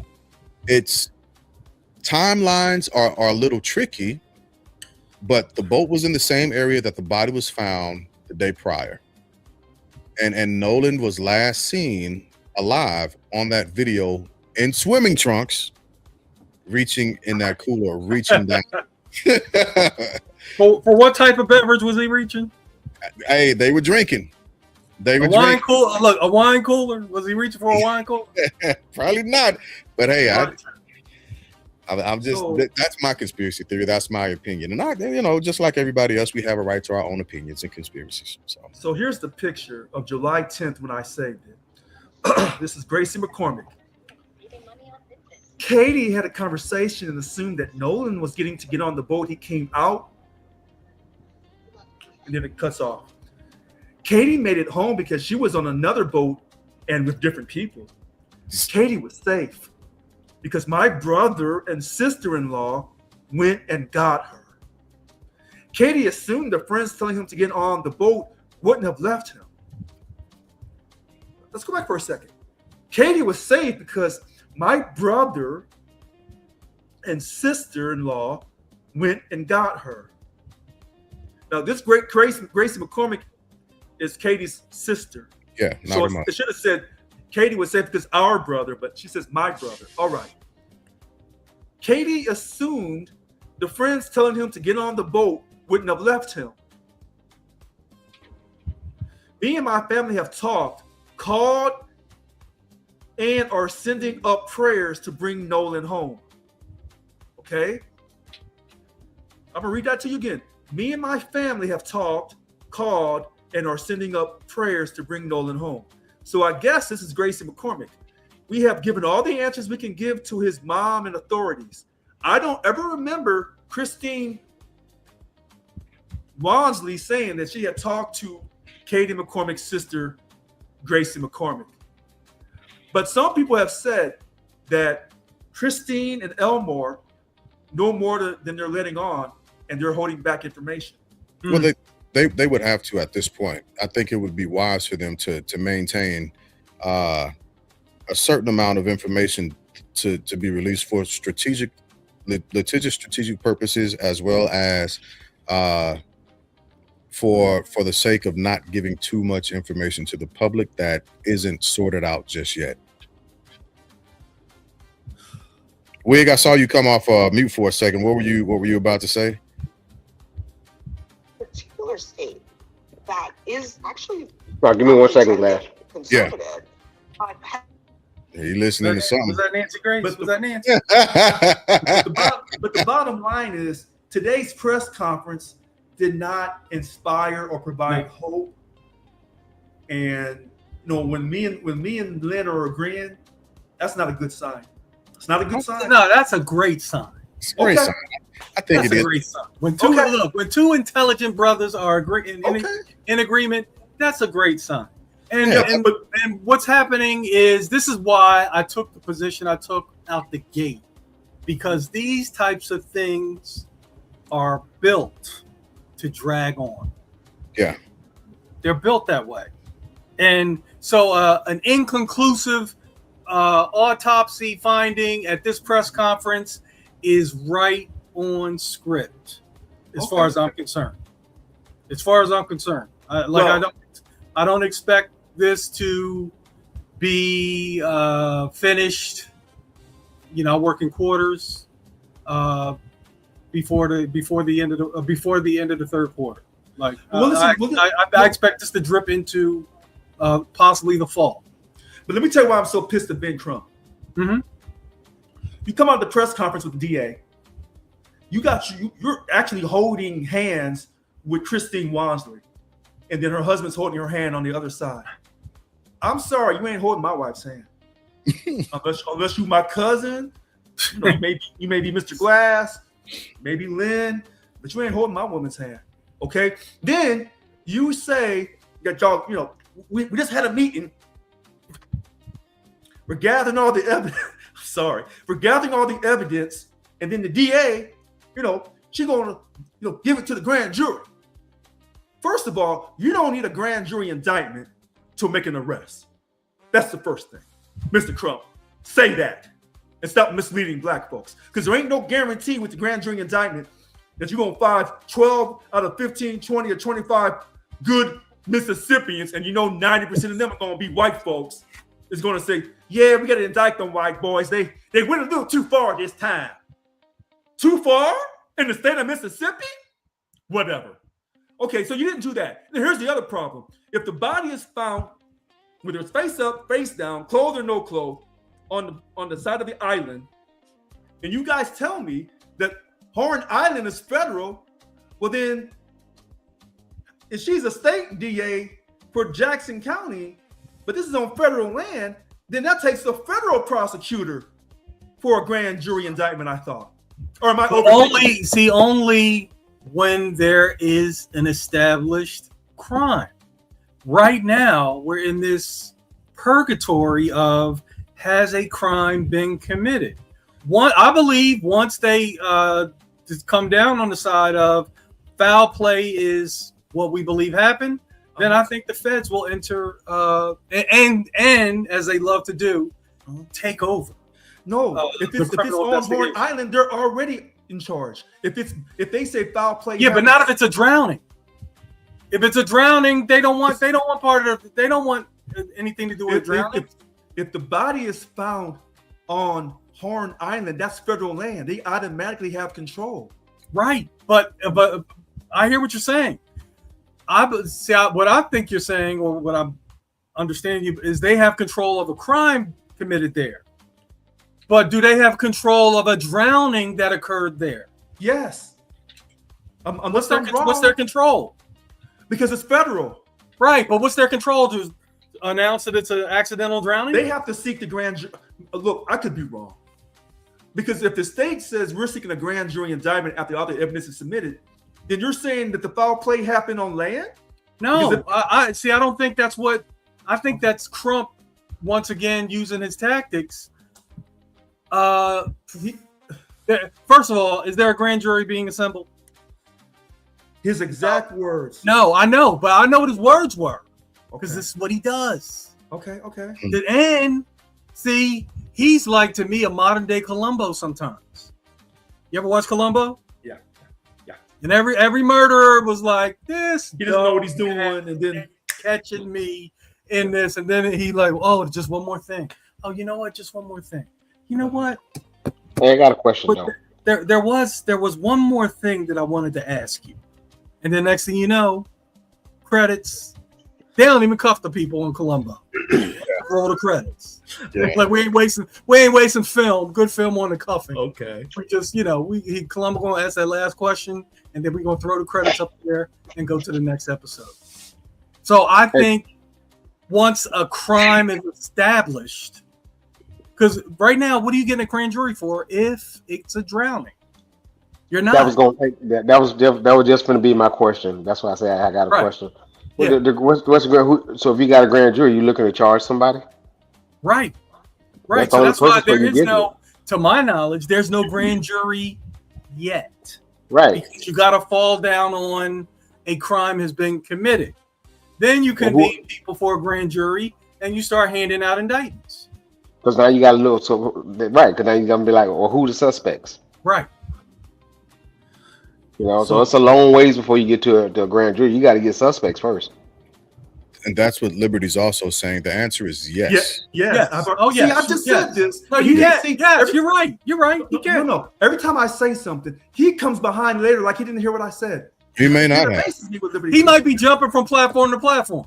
Yeah. Okay, that's fine. So when we're talking about the jurisdiction between state and federal, as I did a quick look at it, the federal government can cede, defer, or coordinate authority with state officials, right?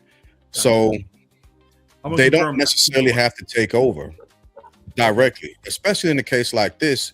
With what Lynn is saying, if it's a drowning, there is nothing for them to take over. They can continue to cede authority to the state officials, right? A drowning is beneath them. So what I thought was jurisdiction for drowning. This is what, if you trust AI on this particular, on this, I don't, but on this particular matter on AI on Google search, okay, no problem, Liberty Twitcher. I still don't know who you are.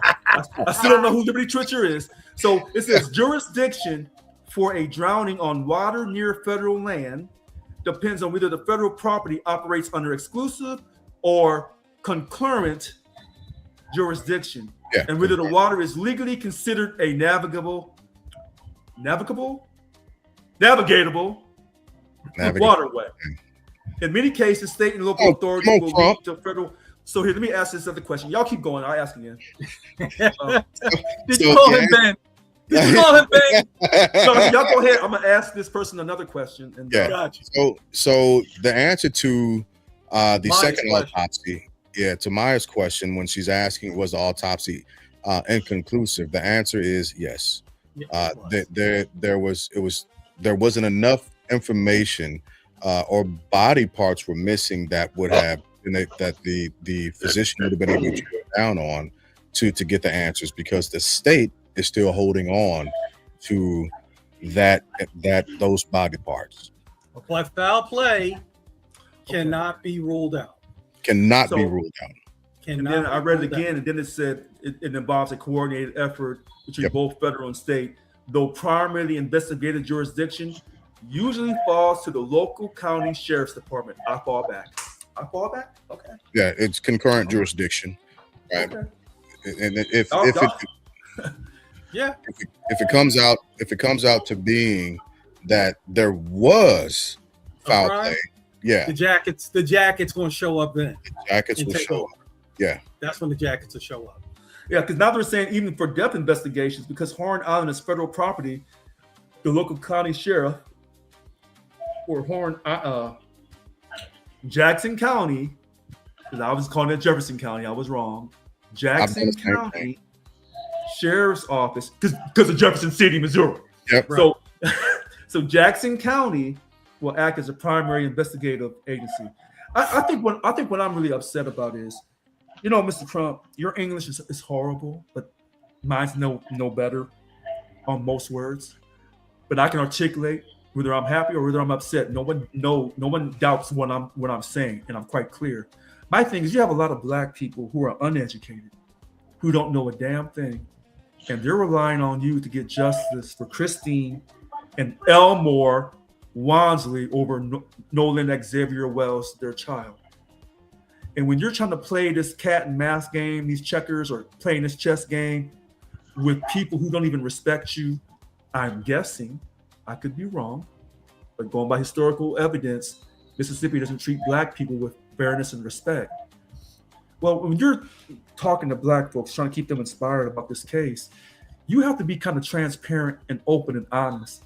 And when you leave out certain details, and then they run off on Facebook or other areas and they don't know what the hell they're talking about because you're misleading them, that's not helping our community. So when you come off that press conference, you need to be quite clear. An arrest could have been made without a grand jury indictment. Multiple arrests could have been made without a grand jury. That's right? Everybody, I'll just say multiple arrests. Multiple arrests because of reasonable suspicion could have been made.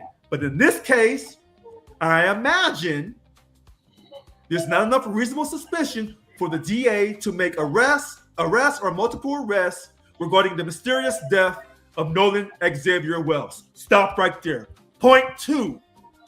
After talking with the DA and talking about the history of our life experiences, and that's again, go ahead. Life experiences. Once all the evidence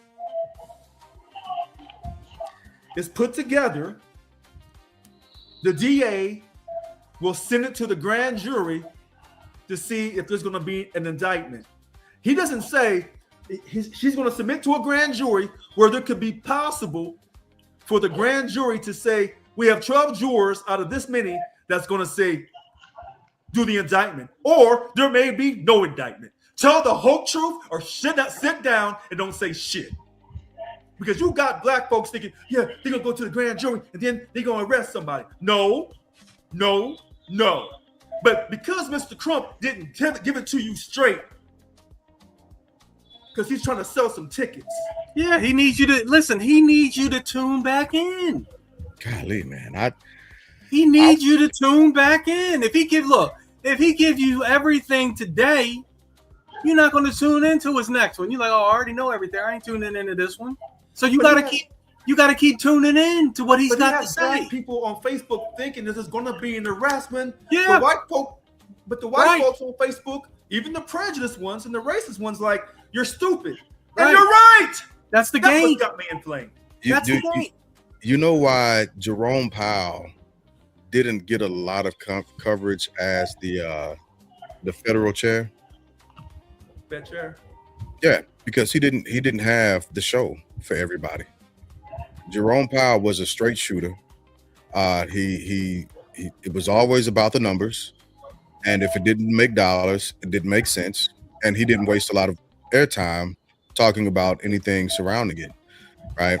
Now he made moves behind the scenes. Right.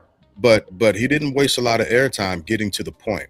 You can put on a show and still. I did it. I know. I'm not saying that you can't. You can put on a show, tell the truth. You can run out of office, but you can put on a show, tell the truth. Ben Crump, you've got a reputation. You've won cases in them before without even going to court by putting on a show. But in this particular case, this is different because you're taking on the state of Mississippi. You ain't just taking on Jackson County. Let me say this, and then I'm gonna jump to Wig. When you were younger, which shows did you get drawn into more during the season? The show that gave you the plot and then it gave the resolution at the end, or the show that said on the next episode? Hold on, to be continued. Right?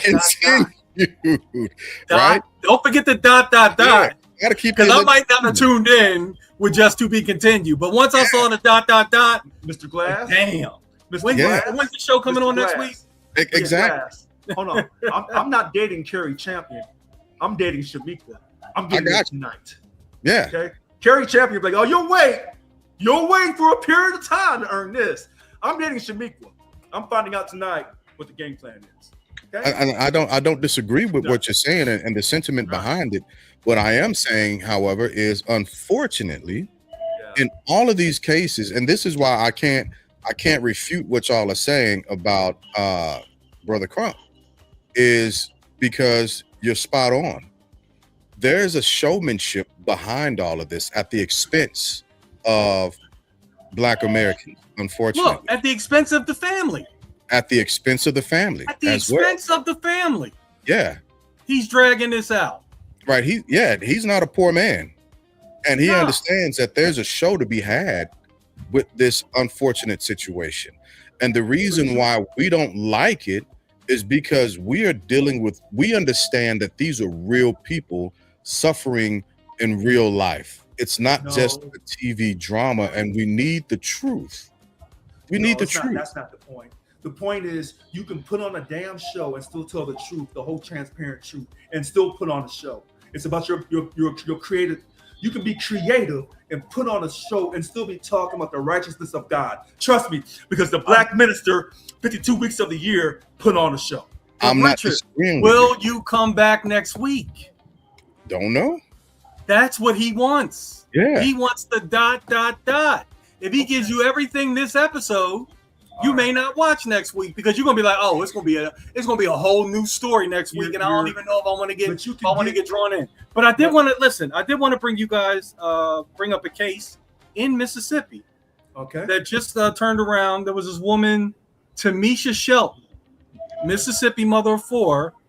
She went to jail for over a dozen years because she was accused of killing her sister's boyfriend. And what got her out of jail was they found the sister's boyfriend's suicide note. Oh, wow. You know who had the note and didn't turn it in? The sister. Her attorney. No way. Her attorney. Wow. This is a real case. She was exonerated. Well, she was released from prison June 29th. There's a Black woman attorney on Facebook that said lawyers and judges prevent 90% of the truth, all the truth from getting inside the courtroom. Yeah, because they got agendas. They got agendas. And the then judge is trying to climb. Wait a minute. And then when you guys said, well, Richard, if you had an attorney, things would have been different. I said, no, they wouldn't. Because I'm fighting the system. But then I asked you if you had Johnny Cochran. and you stayed on that hill. That's listen, I understand what you're saying because, like I said, I've lived it. The right attorney makes all the difference. Because if I didn't have, shout out to Richard Harris in Philadelphia, PA. If I didn't have Richard Harris, beside me, who would tell me, he told me all the time, you're lucky you didn't get indicted. And I kept saying back to him, luck. I didn't do it, but he was telling me and showing me that didn't matter. But my thing is, because you had a great attorney, this is why I was complaining and bitching about Dr. Biden not being selected when he had been selected by Ben Crump before or by the families before. This man's track record is impeccable. You need the most incredible. You need a dream team because you're fighting the state of Mississippi. You ain't fighting just possible corruption in Jackson County. That's going to go to the chief medical examiner, Dr. Stacy Turner. Her track record with young Black men. Okay, it's horrendous. So I did look up the difference between the two positions that we were in question, and the biggest difference is the years. While Dr. Baden has been in the profession for only over 50 years, Dr. Mitchell has been in 20 plus, right? And so I can't disagree with what you're saying about the best of the best, because I personally believe that experience is the difference between winning and losing. So that I can't disagree with what you're saying about having the best of the best. Because of his experience, it would take him over the top of getting things done, narrowed down and looked at. But Wig, I wanted to jump back down to you, man. We didn't forget about you. No, I'm here, man. I'm here. You know what? When you guys were talking earlier, I'm on like, did they take pictures and stuff when they found his body? Yep. Yep. Yes, they did. They did. And they did not submit those pictures with the body to Dr. Mitchell. And Dr. Mitchell didn't turn around and call immediately and say, send me those pictures along with the missing throat. But shouldn't the coroner have them in Mississippi? Yes. And the sheriff's department. Okay. I'm just, you know, you try to you I don't know. Sometimes we try to give people the benefit of the doubt, but for me, it all went wrong for him when he got on the boat. Yeah.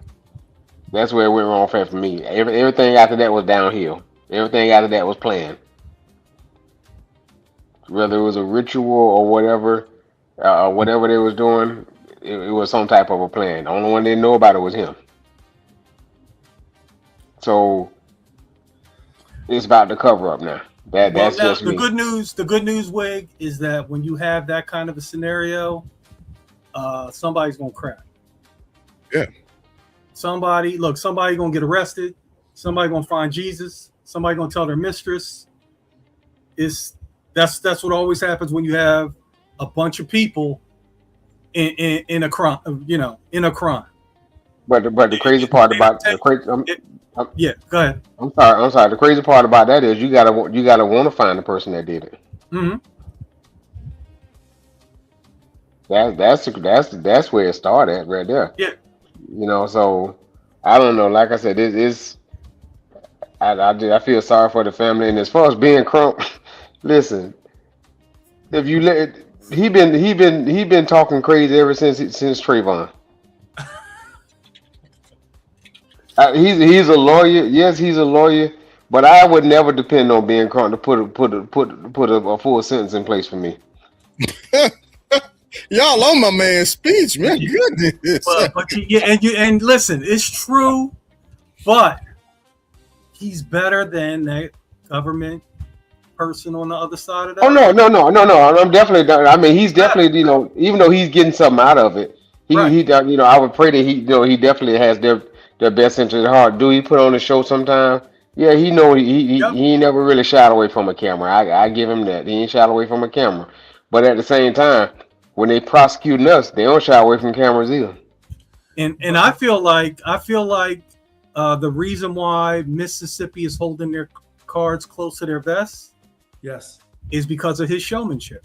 Yes, I agree with you on that. But again, as LaMarie said, tell the truth. You can still put on an exciting show, but tell the truth and don't mislead people and don't let black people go off with little bits of information without having a full concept of what could and could not happen. And the second thing is this: all of the great black men and women orators in our history of America, and it ain't just Malcolm X, it ain't just Dr. King, and it ain't just the Honorable Louis Farrakhan. It's not just Reverend Al Sharpton or the incredible Reverend Jesse Jackson. They're not the only ones. Because you got black preachers every Sunday that get up in the black churches and will lay you out. I can think of T.D. Jakes. I can think of Reverend Creflo Dollar. They will lay you out, whether you like it or not. And they can have their Southern accent, their East Coast Philly accent, that West Coast no accent, but they can give it to you. And that's why I get a little upset, because Benjamin Trump, you come from black folks. When we want to articulate and give it to you, whether we cussing, whether we rapping about it, whether we singing soulfully or through pop music, we can give it to you, and you are not doing it. You're not giving it right. So let me answer Maya's question. Let me go back up and highlight it again. Because I was thinking about this also. That would be a horrible mistake for the state to make, because these are still DNA samples that are tied to these remains and the organs of our late nephew, Nolan Wells. And if that becomes an inconsistency with what has already been filed at the second autopsy, then it seriously degrades the trust, confidence, and competence of that state physician. Now, there was a video that I sent of a Mississippi former judge, I believe he is, to our group, Yeah. right? And he already began to lay out, which is why I was like, I'm going to dig in to this DA and look some stuff up. But he has already said, right, that there was a plethora Of reasonable cause. yeah, Reasonable of cause. evidence to indict, and she still went against what should have happened. Indict who? Judge Matt, who's the brother? Indict who though? We don't know. He was talking about a different case. He was Oh, talking okay. Yeah, he was when he was a practicing attorney, right? He had presented information, evidence, hard evidence to her. No, I seen him say that there was enough evidence on this case to indict. Yeah, he said that also, but Indict who though, Richard? Huh? Indict who? He said one or the three boys. He said there's enough evidence to indict the boys because they were the last ones, and there was reasonable suspicion to believe that they may have done something. He said that Judge Matthew, what's the brother's name? Judge Matthew, Judge Mathis. He also said that, but these are retired judges, so they don't, they're Yeah, not but you know what? I hear that, but to me, it sounds like they wanted to go a certain way, and I want it to be an accidental drown.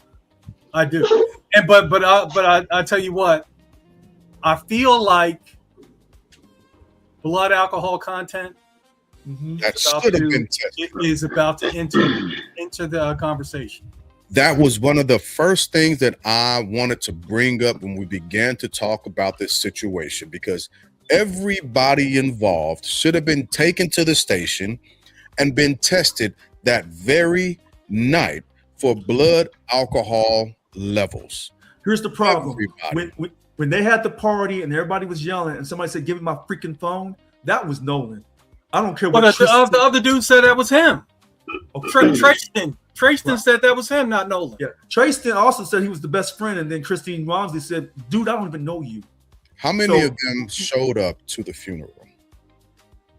Jay Bond, I think Jay Bond. How many of the white boys on the boat?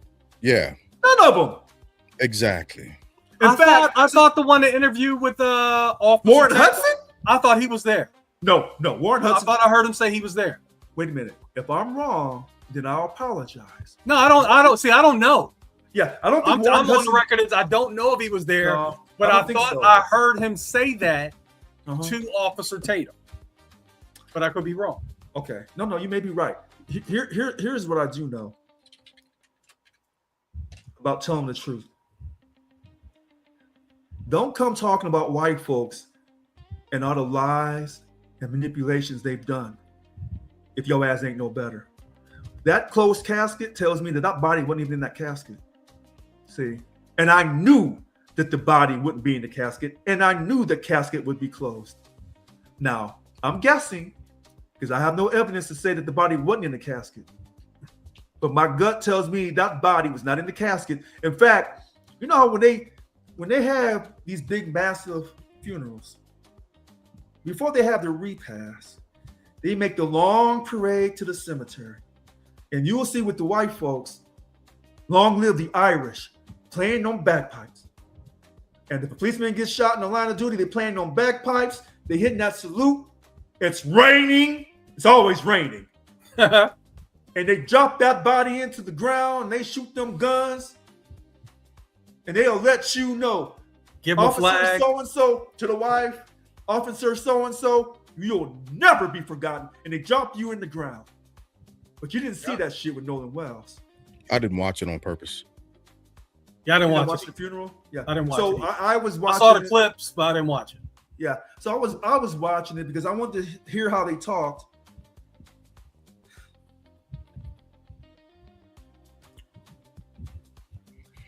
So sometimes when you argue with people who you know are prejudiced against you, sometimes they're gonna have some points that they're right on. Sometimes. And in this case, it's the lack of sincerity. And that's what I think I heard over. If I believe in something, I'm going to be sincere about it, even when I'm wrong. So, Mr. Crump, you finished law school. I don't have a law degree. You passed the bar in multiple states. I didn't do that.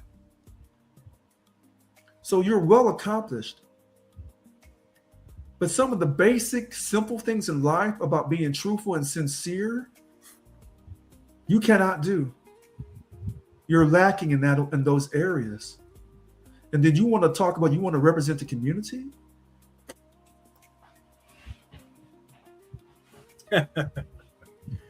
La Marie, Stephanie is fine. She's I have her on a mission with the new client that we're working with, but she's fine. I'll tell her that you asked about it.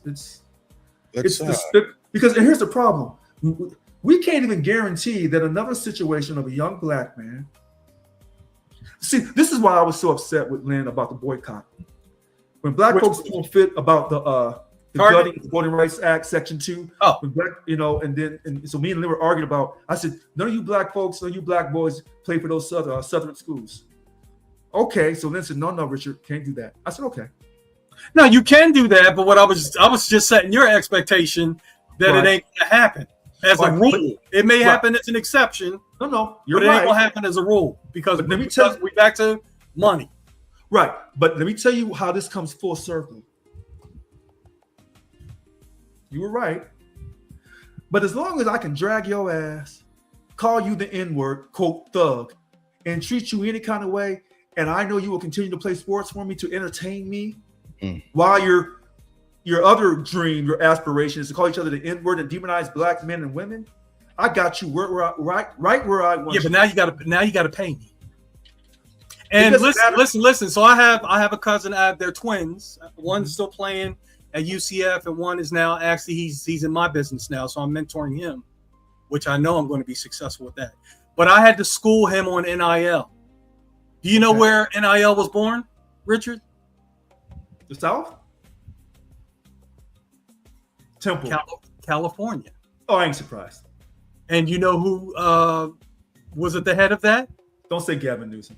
Gavin Newsom. Gavin Newsom passed the law. There went the conversation. Go ahead. Gavin Newsom passed a law that said California athletes were to be paid for their name, image, and likeness. Okay.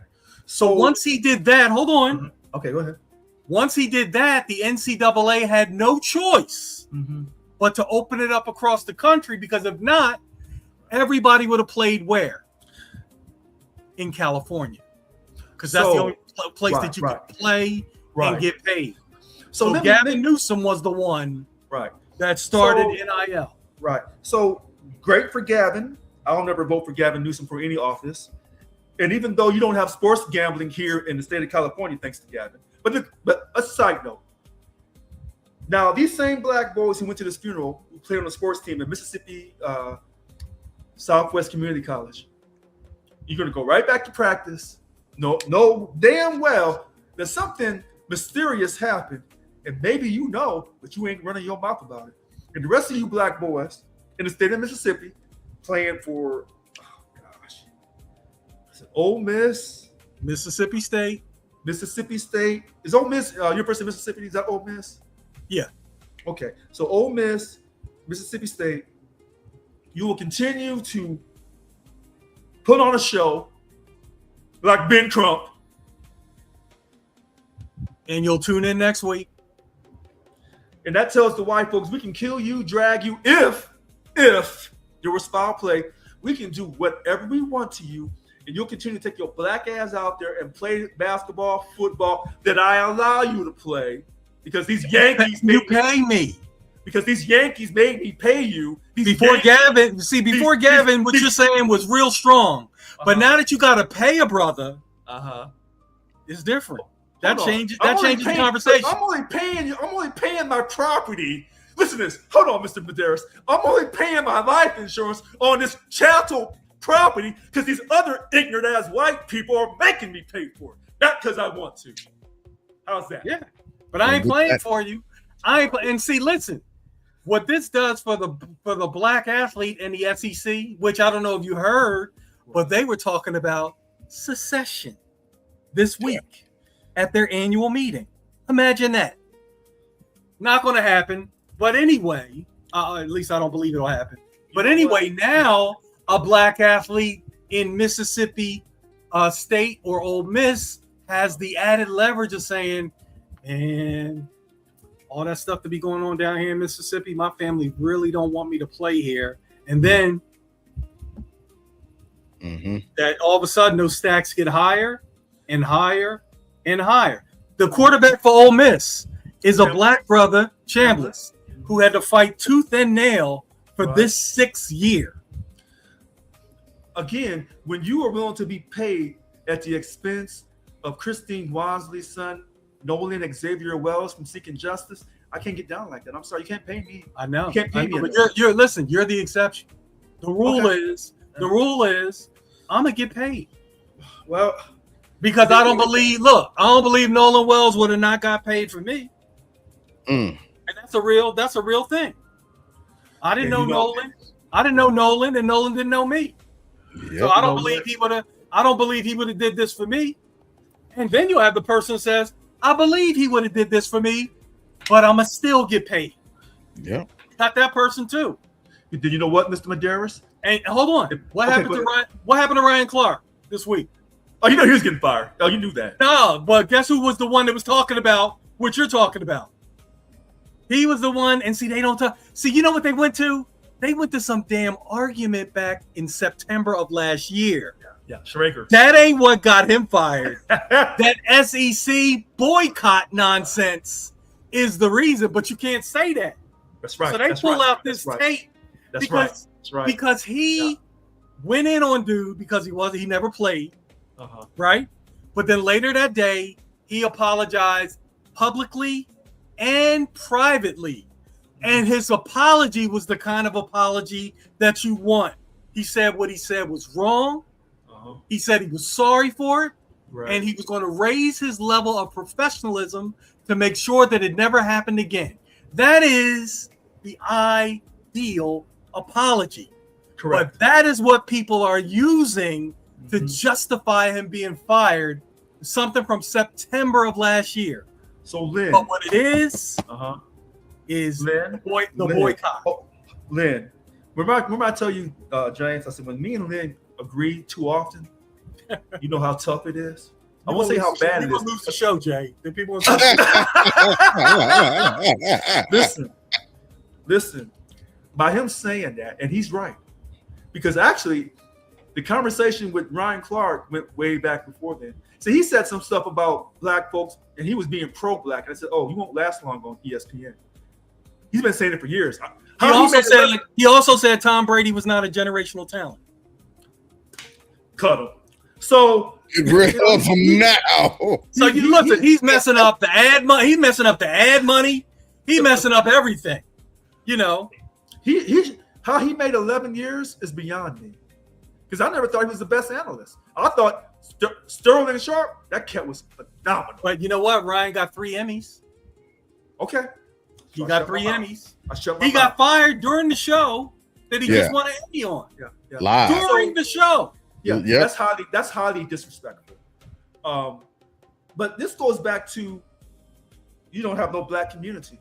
Because when the kid says, well, I'm not going to boycott in honor of Nolan Xavier Wells to get justice, then that tells white America we can say anything we want to you, but you will continue to do what we ask you to do. But we have to pay you a few dollars, and it's not like you have a long-term mindset coming from the ghetto or from the country where you know about establishing long-term perpetual wealth, because you're not going to pass it down. You're not. Because you weren't trained to do that, because your environment is based on a short-term, day-to-day mindset. So it doesn't matter how much money I pay you, you'll never be a business owner. You'll never be long-term. You'll never be a standout. And if you are successful like Terrell Owens and really hardcore, we'll call you crazy and diminish you because you didn't go to the Hall of Fame, because you didn't do like we told you to do. He went to the Hall of Fame. Yeah. But he wasn't a first ballot. Right, but he didn't go to the actual induction. He did it on his own platform. Right. So because he was pouting like a kid. Oh, And that's fine. That hurt him. Well, wait a minute. That's fine. But my thing is, Terrell, you showed up for Nolan Xavier Wells, but I didn't see Michael Irvin show up. But I'll see Michael Irvin at any Dallas football game or Miami Hurricane acting a fool. But you didn't show up for this with Terrell. You know, you and Terrell, y'all Southern boys. Dion, y'all Southern boys. I mean, y'all deep South. Right. And y'all should be sticking together on this. So if Terrell was going and Shannon Sharp, you backed up Terrell about not going to the Hall of Fame. You had his back on that situation. I wanted to see you and Dion and Michael Irvin also have Terrell's back on this Nolan Xavier Wells, because that says something. Yeah. I'll stop preaching. I agree. And you know what? When Bill Belichick didn't get the first ballot, crazy, which he deserves. Yes. For his accomplishments with the Patriots. Right. I ain't gonna hate. Now, for me, he'll never be the best coach ever because he cheated. And he got caught cheating. So, no, just like when I have the running back conversation, I'm a Cowboy, so of course I'm leaning towards Emmitt Smith, but I can't put Barry Sanders above Emmitt Smith because he quit. Dipset, yeah. Because he quit. Same thing with Jim Brown. Jim Brown was a great running back, but I can't put him at the top because you quit. Anybody who quits, to me, you're automatically out of the conversation, no matter what you achieved. That's just me. Barry Sanders, great running back, but he quit. I got the same rules for Calvin Johnson. Great wide receiver, but he quit. Notice they both quit on the same team. But Benjamin Crump quit a long time ago, but still acting like he cares. Who'd he quit on? The black community. That's who he quit on. So no, you know what? Officer Tatum told him he has never showed up for a black-on-black situation, and the woman that he said that to instantly pulled out a receipt. And the white interviewer and Officer Tatum are both now lockstep backing up like cornerbacks. Oh, who was the black on black? Who was the black on black that Crump showed up for? It was that woman. I've had her in the chat. It's the woman who said, "I'm gonna answer the question the way I want to answer the question." Ooh. Her, she's strong. Cousin or nephew, was in that situation, and Ben showed. It was black on black, and Ben showed up. She's the one that got into it with Officer Tatum. Leland Bittert on News Nation. Yeah, she ain't nobody fool. Yeah, see, this is the thing. When you go after some black people, I can think of Roland Martin. I look at Charles Blow, Keith Boykin. When you come for them, get ready. Isaiah, what's his name? Martin. Yeah, not Martin. Is it Martin? No. Roland Martin. But the smooth brother with the beard, the young brother. He never gets elevated. He just keeps hitting you with the question. And look. The writer? No, he's on Twitter. I'll send you some clips. But he's smooth with it. Oh my God, he's smooth with it. He got all the facts, he got all the receipts, and he just be slaughtering folks. He takes all comers. Right. Yeah. He takes all comers. He is very prepared to go at you. But and he'll just give you the rope. Really? But you know what? Look, the big deal about when they talk about racism will never end in this country. And see, I say this, but the black ministers will never say it. When you have a group of people who converted to being Jewish and practice Judaism and refer to themselves as the children of God, that's actually your second problem. But when you go to the Vatican, the head of Christianity, the Catholic Church, when you go to the Sistine Chapel, and you see those, and I mean a work, Michelangelo, you did that work. The angels and God and Jesus, and they're portrayed as being white. Until you tear that shit down and say that's an abomination and it violates the commandments, then white people will always believe that God and the angels are white and that they are above everyone else. And that will never end until this whole world blows up in smoke. And that's why racism will never end, ever. Because when the first people on earth were black people, And how do you know? Because we carry the superior gene, and our skin radiates from the light as Lynn all the way down to my ass, and a shade darker, the Sudanese Nubian dark. Okay, we are the whole. We're the whole. We're everything. But white people overall, consciously and subconsciously, will never admit that God created black people first, and that Jesus was a black man. And that's something they can never accept. Even the Muslims, the original Muhammad, Right. some folks were black. Now, some of the Muslims may admit it. Most of them will kind of sidestep it. So this idea of racial supremacy by white folks comes from their nationalized Christianity in a multitude of versions. So you may have a Stephen Miller type version. You may have a what's that Nick Fuentes type version. You may have the Catholic Church version. You have all these different versions of white supremacy. You can't overcome that until the end of time. Well, let's go around the horn. Let's get around the horn. I gotta be up at about 5 in the morning. Yeah, sounds good. Sounds good. So let's get to it. Rich, you all up right? first. So I'll be quick. I've been emotional tonight because I'm upset at Ben Crump. But today's July 22nd, 2026. I'll keep it very short, and I'll let Lynn and Jay Glass finish this night out. Thank you very much. Lynn. Yeah. All right. So we had a lively discussion tonight. As always, I learned some things because I can't be everywhere all at the same time. So I like to, kick it with you guys so I can, increase my my knowledge. But getting back to the heart of the matter this evening, I'm still hoping and praying that this Nolan Wells situation just turns out to be an accidental drowning.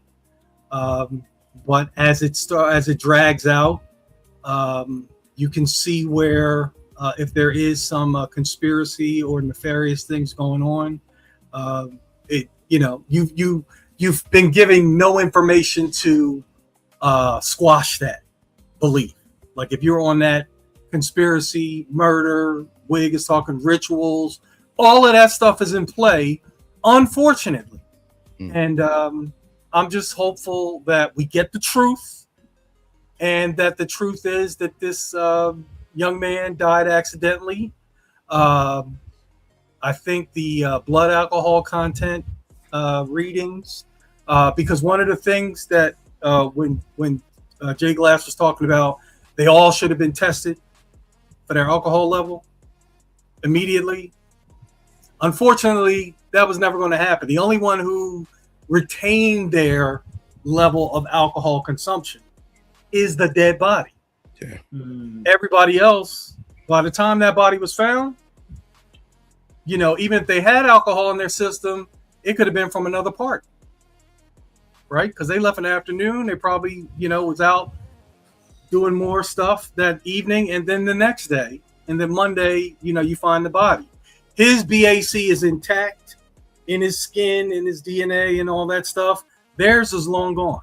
So if it becomes he was drunk, then it was he drowned accidentally. And we're a year and 2 days removed from Malcolm Jamal Warner's death, which happened on the 20th and was reported on the 21st.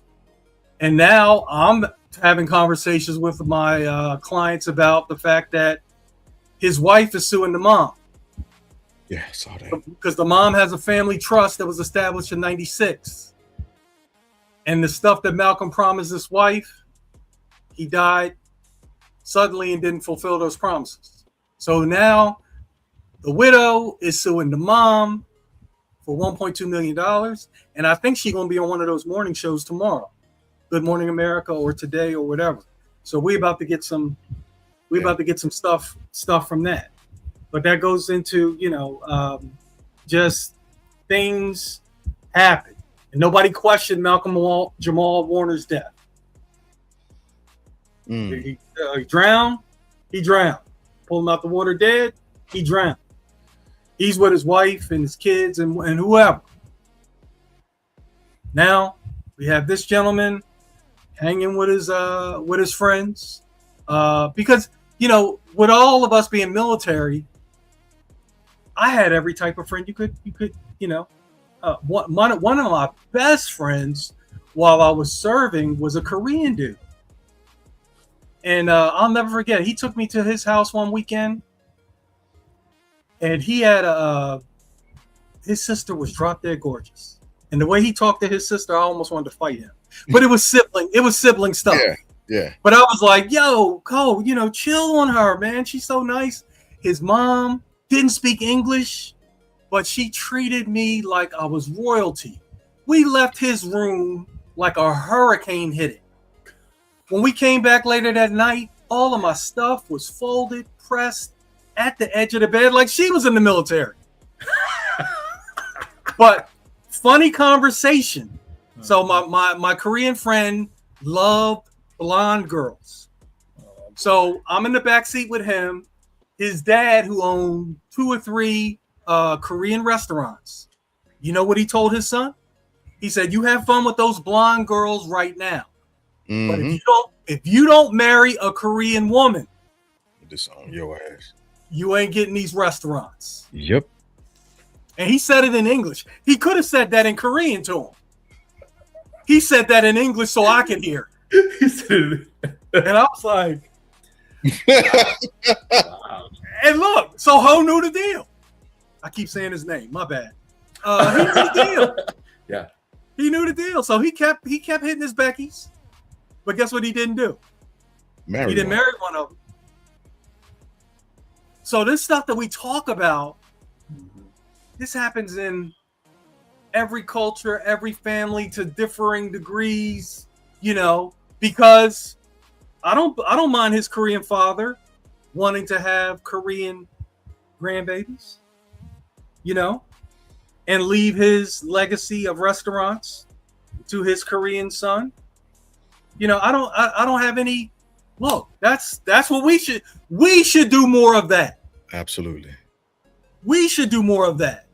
But I had Hispanic friends, I have white friends that I went places, crazy places with. Tijuana with all white boys. And I don't know if you know the rules about Tijuana, but you only allowed there between 8 a.m. and 8 p.m. Did you know that? I didn't know that. Right. Huh. So after 8 p.m., guess what you got to do?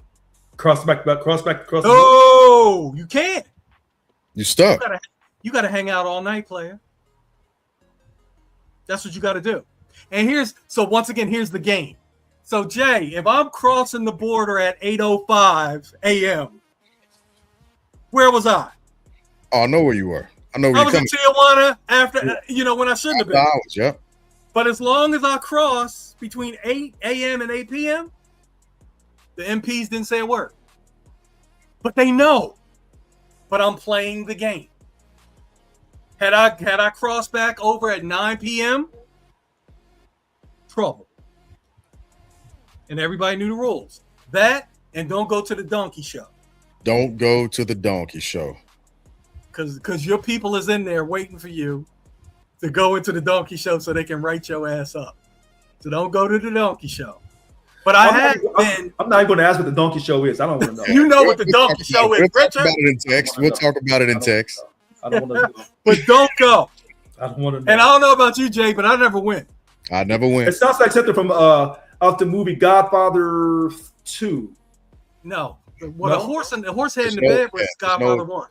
Yeah, no, but the Godfather 2, when they went down to Cuba, and Michael found out that his brother knew the little gangster that Fredo was hustling, because he said he didn't know the gangster, but he actually did because they went to a show. Look at Liberty Twitcher on the ping pong show. The ping pong.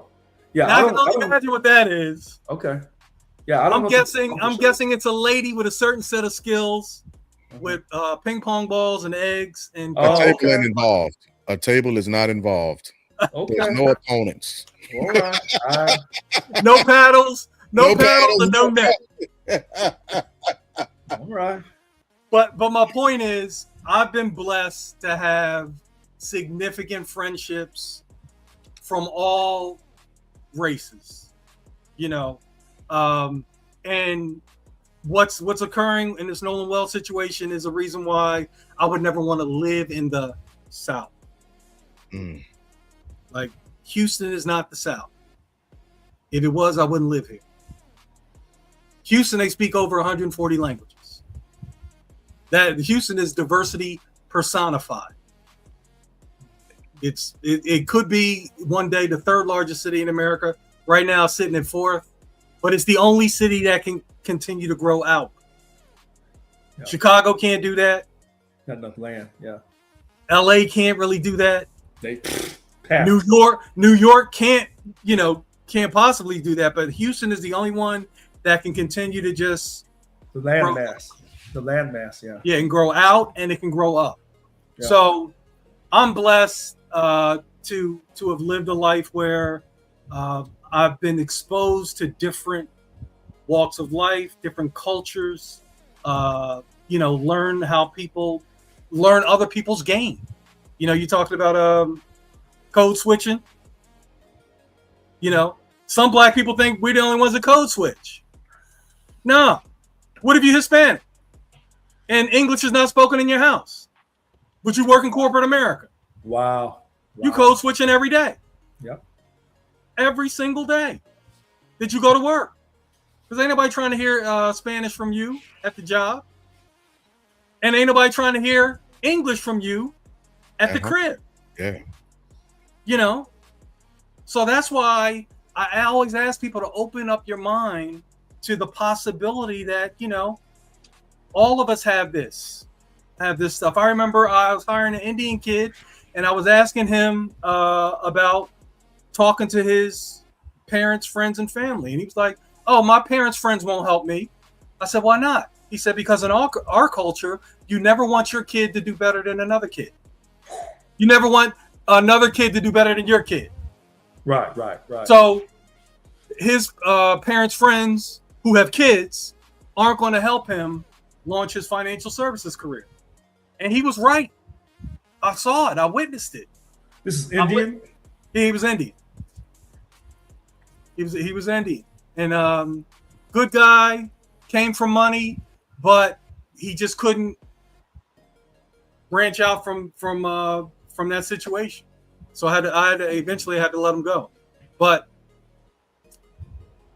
I still, with all the warts that the United States has on it, I still know and believe, since I've been to enough places, to enough continents. When I worked in Nigeria, they told me I wasn't black. And then at the same time, when I gave them an order, they told me they had to hear from a white man. And I was the president of the company. So I've seen it. I've seen it every which way. Well, not every which way, but 90%, 90+%. Because there's probably something I can still learn out there. But I've seen so much to know that the United States of America is the greatest country. It's not great, but it's the greatest country in the world, in my opinion. With all the warts, with the racial property, slavery foundation all baked in there for 250 years. It's still the best in my book. I agree with that.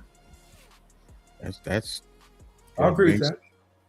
Yeah. I like the way you frame that. I like the way you frame that. I was laughing at Navi over here on TikTok because she was putting some information in the chat, and I wish she would come over to the platform one day and join us on here because I think she'd have a different perspective to add, and it'd be very insightful. So why won't she join us?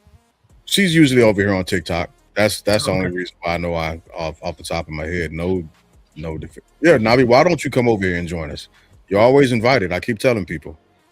But Richard, you said something that I have been saying for a long time now, And I appreciated hearing you say it. And you were talking about entertainment and looking at a quick definition of entertainment. It is anything intended to provide amusement, interest, or diversion to an audience. Entertainment is anything intended to provide entertainment, amusement, interest, or diversion to an audience. I was on just browsing through TikTok early this morning. I'm an insomniac. I don't sleep well at all. If I get 4 hours of sleep, I'm great. Um, and I started stumbling across these different arguments that we are having in the community that I don't see happening in other spaces. And maybe it's because my algorithm doesn't take me there, or maybe they have it in a different area. Oh, Navi said, yeah, and she works late sometimes. But the conversations that I'm hearing in our spaces are, hey, what's going on, Mikey? He said start over. Hey, shout we out only to we only 2 hours and 40 minutes in. We can start right, over. right. Shout out to the Ben podcast, hosted and owned by Mikey Famine. Make sure you go and check that out as well. Was he at the conference? Was he at the conference today? Oh my God! Listen, no, not the press conference. The NAACP conference. No, I don't think he was. I don't think he was. That's not a Democratic socialist type stage. We would have seen him run up to the stage and be like, "Hey, shut up, Ben. We just want to hear what needs to be said." But let me pause in place to again shout out the Ben podcast and the with Mikey Famine, as well as the watch list with J.R. Jackson. Make sure you all go and you watch both of those podcast platforms. They're both amazing in their own right.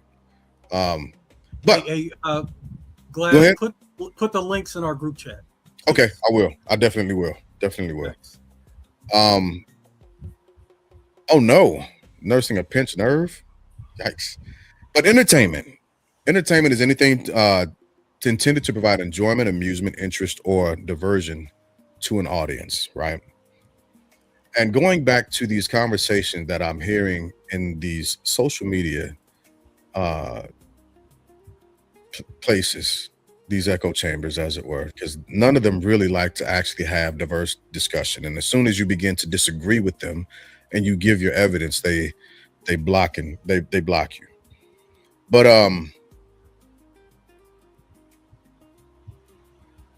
I came to another conclusion. It's not another conclusion. It's the same conclusion, and it's a painful conclusion.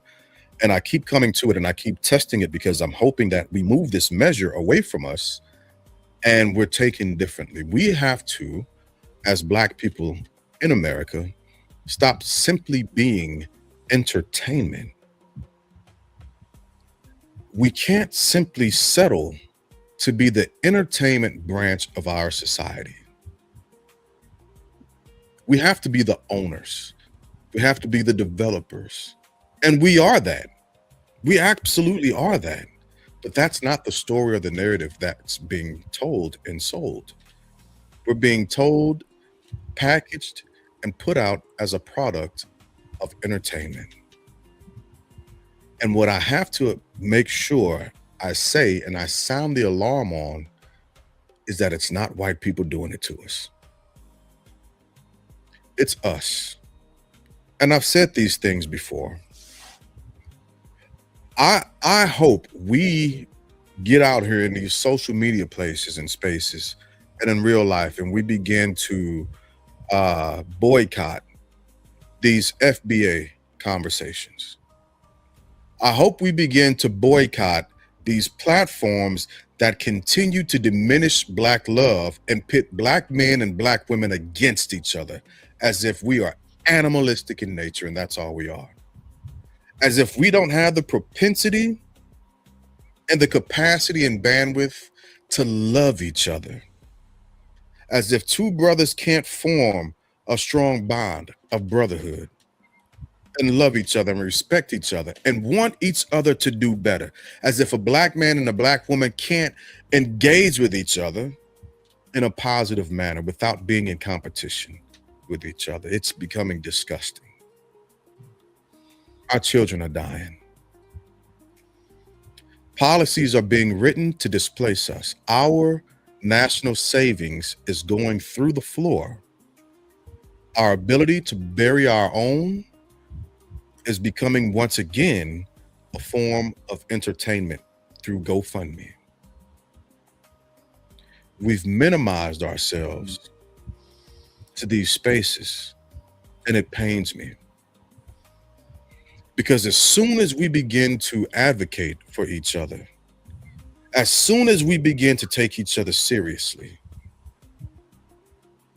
we have somebody else who pops up to create a diversion and once again become a form of entertainment. We're better than that. You make it hard, the people who are platforming this to make money, Officer Tatum. You make it hard to be taken. And I said this once before, and I'll say it again. I'd rather people think of me as a threat than a joke. Think of me as a threat and not a joke.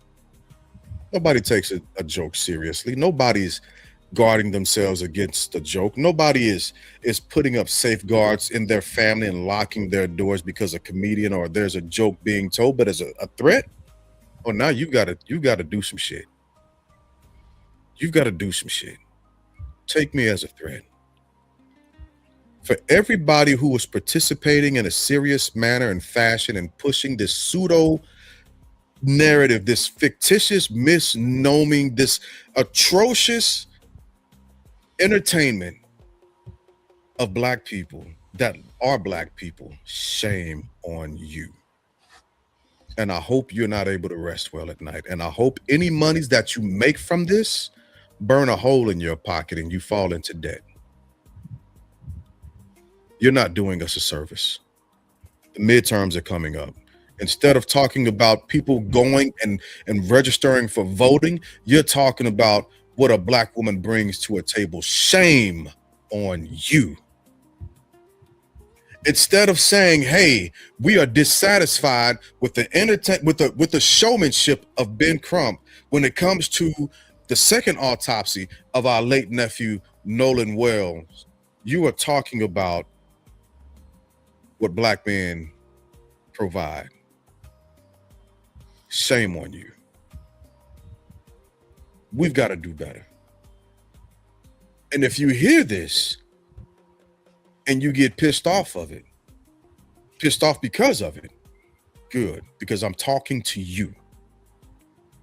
And I will continue to talk to you.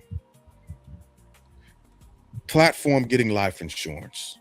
Platform why it's okay to say good morning. Platform why it's okay to tell a sister who's not smiling, hey sister, you still beautiful today. Platform that shit. Stop being a diversion and a distraction and a reason why we're not taken seriously. Yeah. So that's my around the horn. So hey Jay Glass. Yeah. Oh, I'm sorry. Go ahead. No, I was done. I had one of those things I didn't want to slide out because I learned this today. I don't think we've ever talked about it, but when you said midterms, it popped up in my head. Something that we should start to proliferate as time goes on through the election cycle is if the SAVE Act does become a reality, it doesn't affect you if you are already registered to vote. It only affects you if you make some kind of change, which could be as simple as an address change. But if you are going to be where you at in November, you good. You don't have to do nothing as far as, because I was worried about that. Like, damn, I got to do I have to find my birth certificate? Will my passport be, I'm going through all these gyrations. So I just finally looked it up and my research has uncovered, and I think we need to, absolutely. I'm sure there are people out there that are saying, damn, that are worried about this, because that's the Trump game. Yep. Once you're worried about it, so you'd have people that were cool to vote, not vote, because they didn't jump through the SAVE Act hurdles. Yeah. And I don't want to see that happen. So we need to get the word out that register to vote before that becomes a law. And if you are currently already registered, you're good for the midterms.